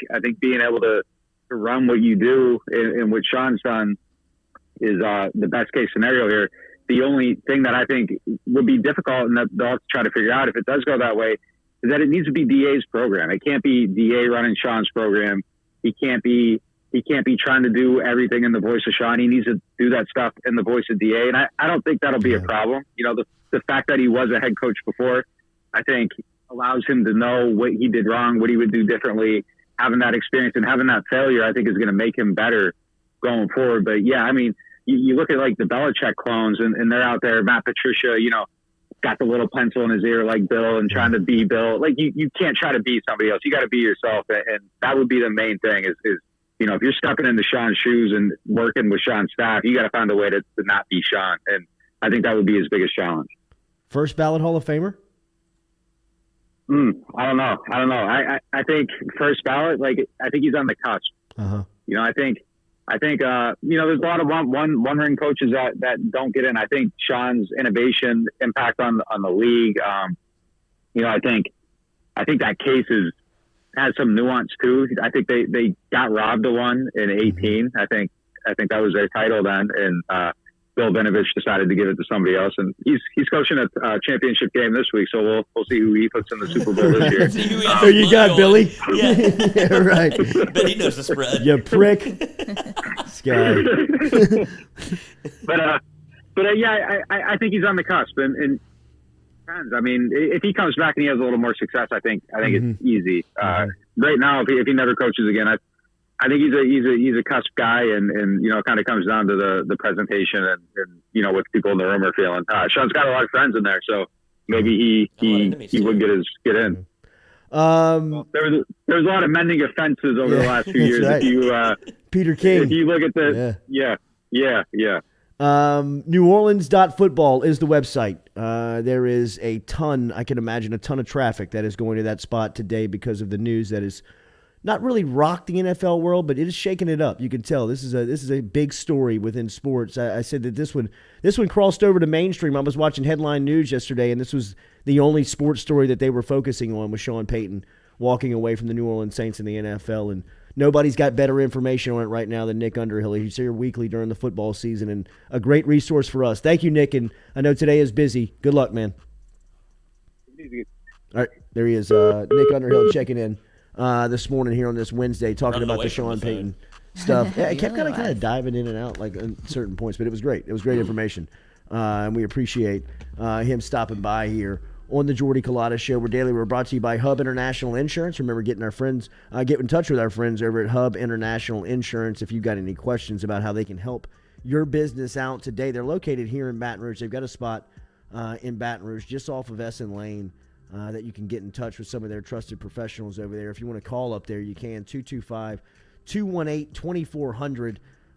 Whether you are, as we said, looking for business insurance, marine insurance, business owners' policies that you want to change or have questions about, get in touch with Hub International Insurance. They can help you out at hubinternational.com, hubinternational.com to get in touch with them, or 225-218-2400. 218-2400 is the local number here. We'll reset and be right back to close out the Jordy Culotta Show live, driven and powered by Go Chevrolet. Or y'all can just slide into David's DMs and get your insurance taken care of. I appreciate a little competition every now and then. Getting stale. Fun.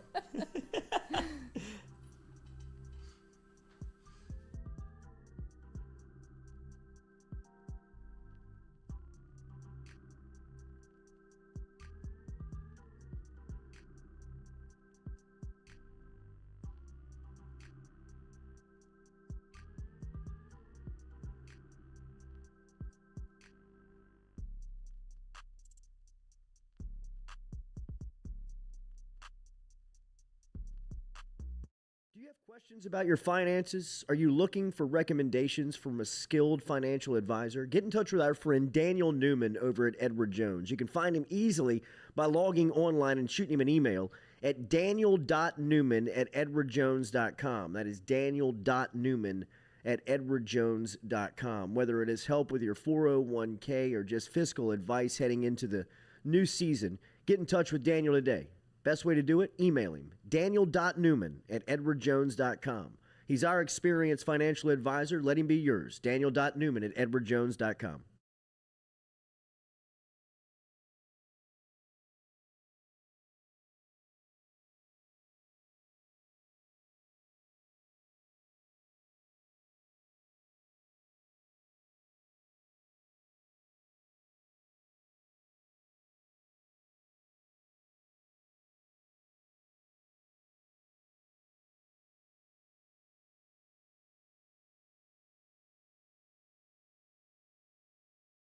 Papa Earl's, the fine spice, originating right down here in South Louisiana by our guy Mark Pop Norman. Developed it back in 2018 and won Amazon's Newcomer of the Year in 2019. They pride themselves in having 30% less salt and sodium than the leading brands at the same price point. You can find them locally. Look for Papa Earl's at Rouse's, Calandro's, Mathern's, High Neighbor, and more.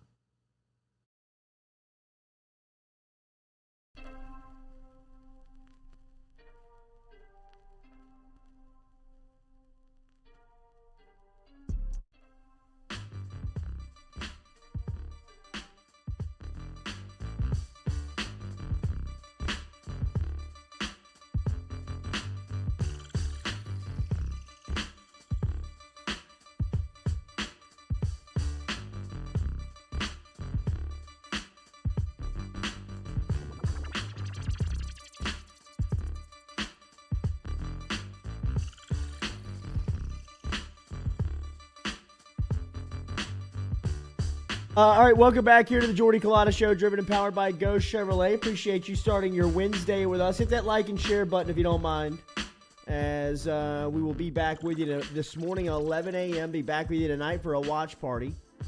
8 o'clock tip-off. Barf.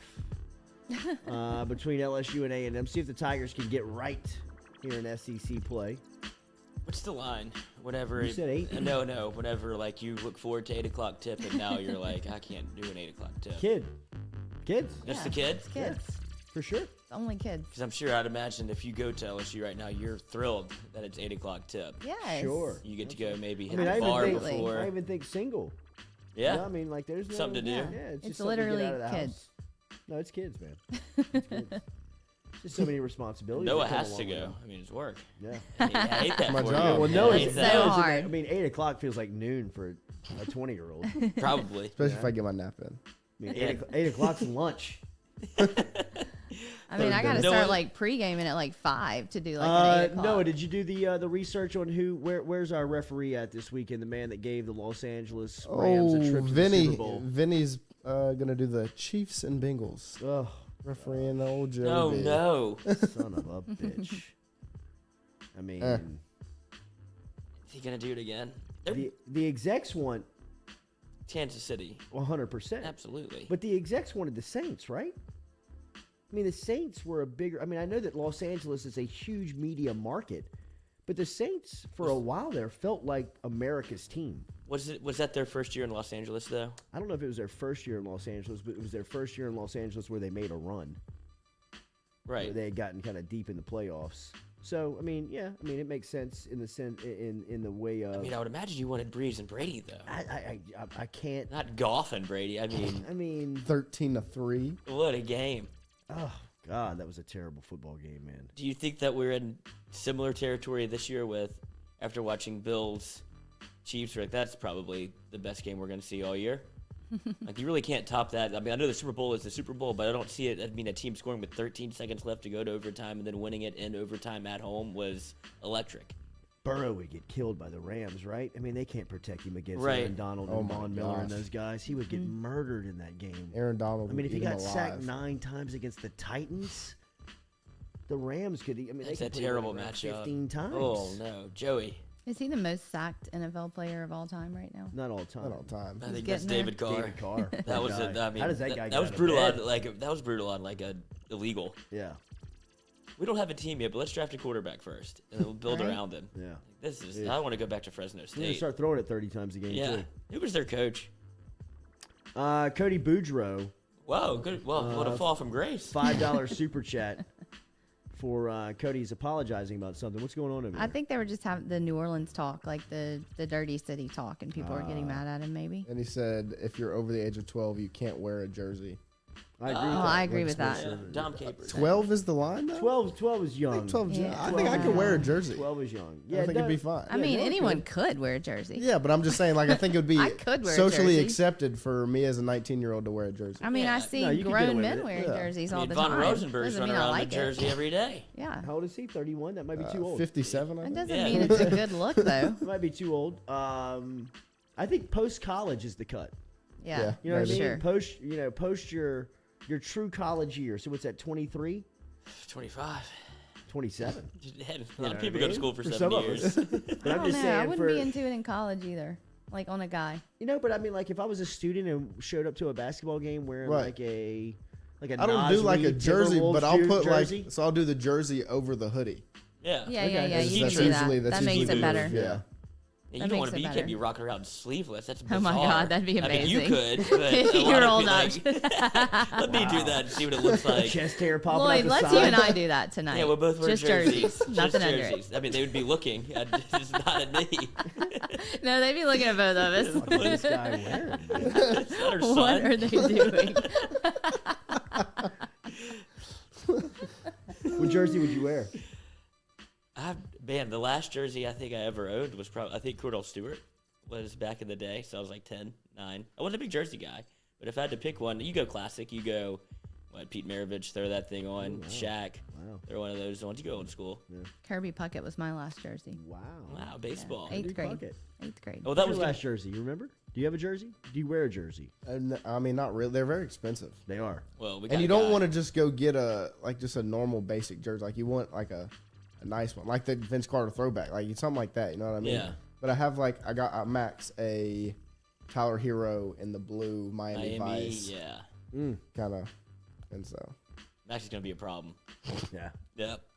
Good for Max. Though. Good for Max. Yeah, it'd be great for Max. Central is a town, and if you're coming up, bro, you're trying to cut your teeth. You're about to get learned. This is dirty the way, secret. Max. This is the way. it's the dirty How scene. bad do you want that A? Yeah. Very bad. Very badly. Yeah. But does it matter the jersey? Like basketball jersey is obviously bizarre to wear if you just wear the jersey. Yeah. Football jerseys, I feel like people can get away with it, like older obviously there's like 65-year-old men that wear them and Right. That's paint their incredible. face. The NFL fan blows my mind. It does. They blow Yeah. my mind. Because if you're The guy married, that gets up in the morning and thinks that the team's success depends on whether or not you're going to show up the amount of markers. Yes. painted and dressed up is got to be one of the most delusional people on the planet. It's not only that; it's that they have to go home after the game, and like your Right, wife right, is yeah. home, and Yeah, your yeah, kids yeah, are home, right. and you show up with the Chiefs head, and your Yeah, face painted. right. You're like, "Tough one today, boys. Yeah. Sorry." And it's just like, Son of a bitch, we couldn't it's like, get can you do going. the laundry? Like, where have you been? I mean, did feel you like pay I- the car note or not? I just feel like I could have did more. Yeah. I didn't leave it all out there. I was yelling at coach to call a timeout. I guess he didn't hear me. You missed a spot on your cheek with that paint, you nerd. That's And why show they up to couldn't, work the next that's why they couldn't morning. convert that third down. Show up to work the next morning, you still got paint like on your You ears know and what I'm stuff. saying? You go to the strip I club knew last it. night? I knew that was you. You're X Factor. I mean, just lost, right? Yes. But see, for some reason, I don't mind when it's Saints fans. Like I love the Whistler. Yeah. I love all like they do it in a too. more fun way. They're dressing up. Yeah. Like the other Mardi fans are Gras for just them. yeah, They're doing exactly. it for fun. They're not Yeah. doing it because Carnival they need season. they need me to paint myself for this game. Yeah, it feels Yeah. like Cowboys fans like that. They need me to paint my face today. Or the Raider fans were the worst. Oh my Yes. goodness. I mean, like even like Fireman Ed from the Jets. I mean, like Well, he bro, retired and came sit back. down. Did you see that? Yeah, because he couldn't. He couldn't, couldn't deal with it. Couldn't deal with it. And the same thing with like the Vikings guy, the guy that used to ride the motorcycle out of the tunnel to start the Yes, game. yeah. He was just a fan. And then he started Was like he having really? contract demands. They're like, bro, anybody can do this. And he was like, no, it's me. It's like, no, it's the costume. You crazy person. Like, right. he's like wanted like a guaranteed contract and all these like appearance fees. Are like, you're just fired now. Like, what are you asking for? Yeah, right. You've lost the job. Yeah, you never really had it. Do you have a cousin? Can anybody grow a beard? Yeah, right. Yeah, we've offended some people with the jersey thing for sure. Jersey's delicate Well, that'll talk do that. because a lot of Yeah. people wear Because a them. lot of adults You feel wear 'em. seen. They Yeah, do. a lot of adults wear them. It's just a bold play. I mean, Yeah. as an adult to wear another adult's jersey, to me, has always just kind of been strange. And it doesn't bother me. It's just I won't do it. Yeah. Yeah, that's right. same. And Like, to each I their really own. don't judge, Me either. you know, unless it's a What- stupid jersey. What about the jersey? What about it? Like, is that okay? The jersey. Yeah. Oh, like a T-shirt that's just got the numbers. Yeah, on it's it? I got think the- that's acceptable. Yeah, I kind of do. that makes more sense. That's actually would be the last jersey that I wore. I wore a Shaq jersey, LSU 33 O'Neal on the back. Yeah. You could get away with that in LSU though. You know what I Yeah, mean? yeah. Like at LSU, Shaq is socially acceptable by all And ages. you can wear it to your wedding. I mean, even if a board member showed up with a Shaq jersey on, Like, it'd be I like this guy like, more. Wow, look at this guy. You got my vote. Yeah. I have a t-shirt jersey. Doc, I have that one. That. Okay. But I'm not like wearing it around town. I think a T-shirt jersey is good because And it's without, also without being sexist, $30. I'm not trying to be sexist here. Usually this goes well. Yes, I hate this. I hate this pre-qualifier. But Please proceed. doesn't the jersey look better on the female anyway? Yeah, Like, I aren't agree. we saying that like the female can get away with the Because jersey it's, like, a lot sexy. longer than the man can? Absolutely. Than the guy Because can, you're wearing a right? man's sport Exactly. jersey. It's Exactly. different. You That's can why wear it I'm as a not- dress. I'm not being sexist. I'm just saying it's. Oh, that's what I was going to ask. You talking about the actual official jersey or like the woman's cut jersey? You know, they make like the tiny ones. I don't like and- women's cut anything. Yeah, and then Alabama fans, like Alabama women, started wearing like the who was it, Richardson jersey, and then everybody started to do it. Mm-hmm. So I didn't know which one you were going for. I think they get in college the longer one plays for sure. And Yeah, how I much think it's easier is hotter it to to get wear ready? the men's jersey than Yeah. the woman's cut jersey for a woman. Say it again. I think it's hotter for a woman to wear the men's jersey I do than too. like the tiny It's a good women's take. I cut agree with that. jersey. I agree with that. And probably much easier to get ready. Boom, jersey on, Yeah, sports I mean, bra, you gotta let's get out of dress. here. Yeah. Yeah, Yeah, basically. probably pants. I guess depends on Yeah. the jersey. Some of these long basketball Yeah. jerseys could be a dress. Belt that thing and put some shoes on and ready She to is go. going to the game. Shaq tonight? You think Brady's next? You think Tom Brady's going to retire? I kind of got the feel like he was. This feels different than every It other does. year. It I thought that he does. was putting that out. And you know what? I really thought that he was kind of floating that last week to keep Byron Leftwich as his OC. Well, it looks Or like like Byron's about to be the The Jaguars. Jaguars head coach, which is I think that's a great hire. Yeah, I mean, Bring in Fred Taylor as the running backs coach. He's No. on the I Am Athlete. I don't think he wants to really do a whole lot He's got a other than good that. gig. Yeah, smoke pot and Great drink red gig. wine. Yeah, why not? Why not? Talk to Antonio. AB. Antonio. Is he going to the Ravens? I mean, That was a troll job. Well, his cousin plays for him. I know he does. Hollywood Brown. Hollywood Brown and Mr. Big Chest on the same team. Brady retiring? Yes or no? yes, Wow. Brady retiring? No, No? not yet. I don't think Yes. he can go out like this. but I think if he doesn't retire, me and Lou were talking about this yesterday. He's going to put out one of those videos and be like, "I'm still no doubt. here." And Yes. he's going to win the Super Bowl. No Yes. doubt. Then he'll retire. Yes, Because he had the that, best he year. has to. He had the best year of his career statistically. I know, like the extra Yeah. game, but he still looked. He didn't look like Ben Roethlisberger. Right. He looked like he could still go. Well, as a competitor, it's tough to step away when you're still playing like that. Like the- in your Yeah. mind, for somebody like him, if I can still produce at this level, why are we even talking about this? Like for me, it was kind of almost like, this isn't for real, is it? Like, I mean, I felt the Brady's same not way about going Sean anywhere. though. Yeah, I know. I was rocked by that news. Me I mean, too. Just not rocked, but I mean, like I was rocked in the fact that like, wow, he's stepping away. Like, I didn't. Well, Lloyd put just Sean Payton in the group text, and I was like, "What?" Yeah. Well, I Yeah. was sitting right here and I was just looking at Twitter and it, Nick Underhill, Sean Payton's retired. I was like, huh? Like what? That kind of hit me harder than Drew Brees because Drew Brees, Yeah. you saw the light at the end of the yeah, tunnel. yeah. You were It's like, over. "Oh, this is over." And saw I'm like, kinda- "Thank you." You had 2 years to really tell Breeze by on the field. His game had dipped so far in the last 2 years that I mean, We're kind of ushering it him was out. so inevitable, right? Yes. I mean, it was almost like if he would have announced that he was coming back for a year, I think that the reaction would have almost been like, "Nah, I don't no, man, it's time to go." You know what I mean? Like, If he would have come back again don't after know the if you wanna sled, do I this don't think he would have again. been signed again. I think the Yeah. Saints would have been like, "Actually, you could go Go see what Dallas is like this time of year.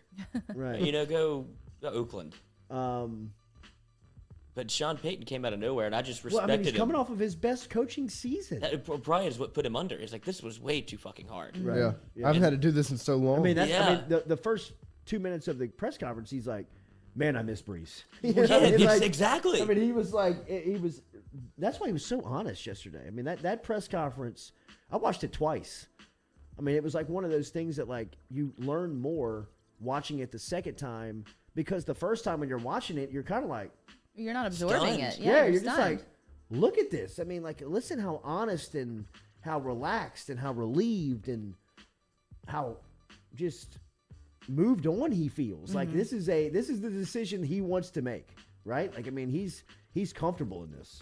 And that's the other part that's shocking. It's like there was no like real like emotional moments. It was Yeah. more of like, hell yeah, I can't wait to get out there, get back in shape, maybe play some Yeah. golf. And you're like, all of the prospects. It's like, you know, when you quit your job the first, you're like, this is gonna be fucking awesome. I can't wait to get out of here. It'll probably hit him today. He's like, all right, I'm not going into the office. Yeah. Like I don't really know what to do.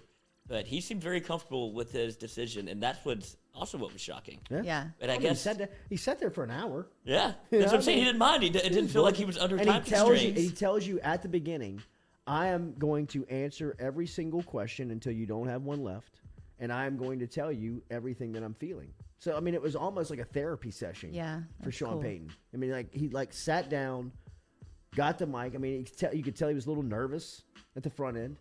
You know what I mean? And then he kind of got himself, and he got into a great, just like Nick told us, he's a great storyteller. I mean, he started to tell a couple of stories. I mean, like just saying, like, you know, one of the things that bothers him about Loomis is that he doesn't walk fast. You know, constantly I'm telling him, like, come on, pick it up. You know, but that's. I guess you could take these shots on the way out the Well, door. he wasn't taking a shot. Yeah. He was explaining how they are best friends, but they're so opposite. He said, I mean, like, because how he set up his description of Mickey Loomis was more of a friend. It was more of like, you know, like it was cool to go to work every day with my best friend, was kind of like how he was describing it. And he was like, you know, but we're so opposite. Like, for instance, like one of the things that bothers me tremendously about Mickey is that he's a slow walker. And I'm always constantly like, come on, man, let's go. Gotta talk to you. Yes, like keep up. And like, you know, it was like a cool, like, okay, like listen to this guy. Like we all have that guy where you're like, could you hurry the fuck up? Me, I am the slowest walker of all time. You Yeah, know, you're slow. yes, you're I slow love to it. arrive. You're slow, Yeah. you're slow everywhere. I'm on my own time, man. Yeah, man. I'll You know get what I here. mean? Just like, I'm where not mad the about fuck it, is though. Lloyd Yeah, at? reliable though. Yes, you gotta know that. He'll get there. 650, 655. He's here. Right? I like that you move slow. You make me not anxious. That's what I calming. strive for. Yeah, Calming. like a little Buddha. Like molasses. Yes, or molasses. Like a little Buddha. I'm getting a little belly like Buddha. Yeah, you are. You better No, watch that stop. chin too. No, the don't chin say is anything terrible. to him. Here we Dude, go. Wow, that's a bad No. answer. It's a bad angle. Dude, how about this? That's Golly. good. Maybe I bring back the turtleneck. You look like Sean Payton You've from been that. bring it threatening for to you. bring I'll back the bring mine. turtleneck for months now. I'll I bring think it mine might be- tomorrow. I'll People wear let you it. wear it. The true turtleneck. Not the mock. The true neck. The full. I don't know what that Gold is. chain. That's. I mean, I got him. He's got it. Yeah, he's Yeah. got the. I could rock that aesthetic. Cover up my Jesus. No, we know you This can rock thing. it. I don't know if you can cover that up though. Stop it, No, Jordy. and I don't want it to We get listened to caught this for in like there. an hour yesterday. He's freaking out. Unless you can get one of those old school turtlenecks that can curl around your ears, the bottom Yeah. of your ears. I mean, you still got a Like little a- chunk kind of coming out of like a there. little You use the- flower. Yeah. You use the tape and you pull it back. Yeah, I and can then you tape turn it back over the underneath. tape. Wow. What? Yeah. It's like James Brown's hair this weekend at CBS. You see that? And they painted his hair. Oh, I just Oh, got yeah, time to yeah. come home, brother. Yeah, man. I mean, at that point, you've just got to embrace it because there's no way in today's social media world You ain't get that you're caught. not going to get caught You on can't that. get away. Yeah. They You painted his hair cannot on his get head? away. They painted his hairline on his head. A lot like, who was our guy? Was it Carlos Boozer who did it Yes. for the Oh, Utah my Jazz a couple of goodness years? gra- I mean, like, the other team was Way like, before its time. He was rubbing off on people. yeah, people were like, that's what are you awkward. doing, Carlos? And he was like, I don't know. I don't know if my barber did this. I'm and just here trying we to are. get it back, Yeah. man. I'm just trying. Is this not the way to do it? No, it's not. No, dude. Don't do It's this. not. I mean, Man. he looks like Star Trek. He does. He It- almost looks like a just I mean fake. It- It looks animated. It looks Are you like pulling this up? Yeah, This is Boozer. absolutely. I mean, pull up James Brown from this past Sunday. Here's Boozer. Look at that. Oh, mean, that's like spray paint. why? It looks like a Ken doll with just the plastic hair on. You know, you can snap the hair off. Goodness Did gracious. he not Why? like? How Why do you? so shiny? And he was like, had to leave the barber chair. That looks good. He was like, all right. What's his is hair perfect. like without that? Does he Yeah, have it's any? bald. He's None at all? bald. Yeah. No way. He's totally bald. He Well, no, painted I all think that. he's got the horseshoe. He had hair, but it just started. The hairline just started. Yeah, Run it away started- from you. Started dissipate. LeBronin. LeBronin. Oh, that's so But LeBron awful. revived his. And mean, it's not. I mean, I it's think not they're painted. different tax bracket boozers. Yeah. Well, yeah. Because LeBron's price, but he said he spends $1 million on his body. It's probably on his hair. He just keeps putting that stuff back on. But I mean, He looked great last night. Brian, it's gone. You Yeah. know what I mean, like I know that he's done everything to do that. He Right. can say, but I mean, his forehead looks like Peyton Manning's. He's gonna have to. He's just gonna have to embrace the bald and hit that next level. He flirts with it all the time. He always in Like the there was that one off-season, offseason, he shaved Yeah. his head and he was like bald head bald Bronny. Bron. I was like, ah. And then he was like, never mind. Somebody He told him got- he hated it. Yeah, he got scared. Yeah, Social nervous. media will do that. it'll do it to you. If you you read lose- the mentions, bro, next thing you know, you'll be painting your head with spray paint. Wearing turtlenecks on camera. Right? Lloyd's going to perform his own chin liposuction. Wow, Lloyd. I can do it. The side view's not good either. None of it's Stop, good. Jordy. You're going to give him a complex. I mean, he already has one, but it's going Guy's to been get working worse. That so looks good. much. That looks fine. If anybody wondering who Keep the it girl flexed. in the room You is, Yeah, you gotta keep it flexed. That's tough to talk. Right. how do you flex your neck? You You just just do gotta it. go up and out. I got the. Yeah, I Yeah, mean, you really yeah, you gotta you kind of. Yeah, right. I got the chin exerciser though. Those little. Okay. So That, we're gonna that's get a in thing. shape. Oh yeah. Yeah. What do you do? What's the You exercise? just bite on it. It's like that. It's Bite just- on what? It's just for. Oh, It's you put just this, something in your mouth? It's this little That's right. like this little like ball. Yeah. You And put a that ball in little your mouth? rivet, and you just. So I can pull up the jaw. Stop. The And what is jaws that? are That Jaws- just the strengthens jaws your of jaw. life. That's not going to stop Jaws are this, right? size. It There says we it are. does. It I'm says gonna it square this does. thing up. Lloyd's gonna have TMJ. Yeah. Oh, See, look, there it is right It's the there. Katie conversation. This guy's rocking it. Oh, They have different weights. Yeah. really? I got the beginner package. Did you buy this yesterday? No, like 2 months ago, and I did it for a while while I was working on the document, and I felt like it worked. You've been struggling with this then for a little while. I think it's just this camera angle. It is the camera angle. I keep telling you, move it up higher. It's underneath you. It's the camera angle. Oh man. Well, the that's camera not what angle. we'll say in the gym today. Move that camera all along you want, buddy. Let me wear that hat, Jordy. Let me see what's under there. Oh. I'm more secure about my tooth than anything else right I now. I know, can but see that's not your everybody fault. looking at it. I can see It's everybody. the hub. That's only because Lloyd pointed it out to you. No, it's not. Everybody points it out. I can see them with Do their they eye. I really? can see them with their eyeballs staring. And then you give the glance, and then you give the glance kind of on the walk back, like when you're walking away from them, and you can tell that they're like, "You see his tooth?"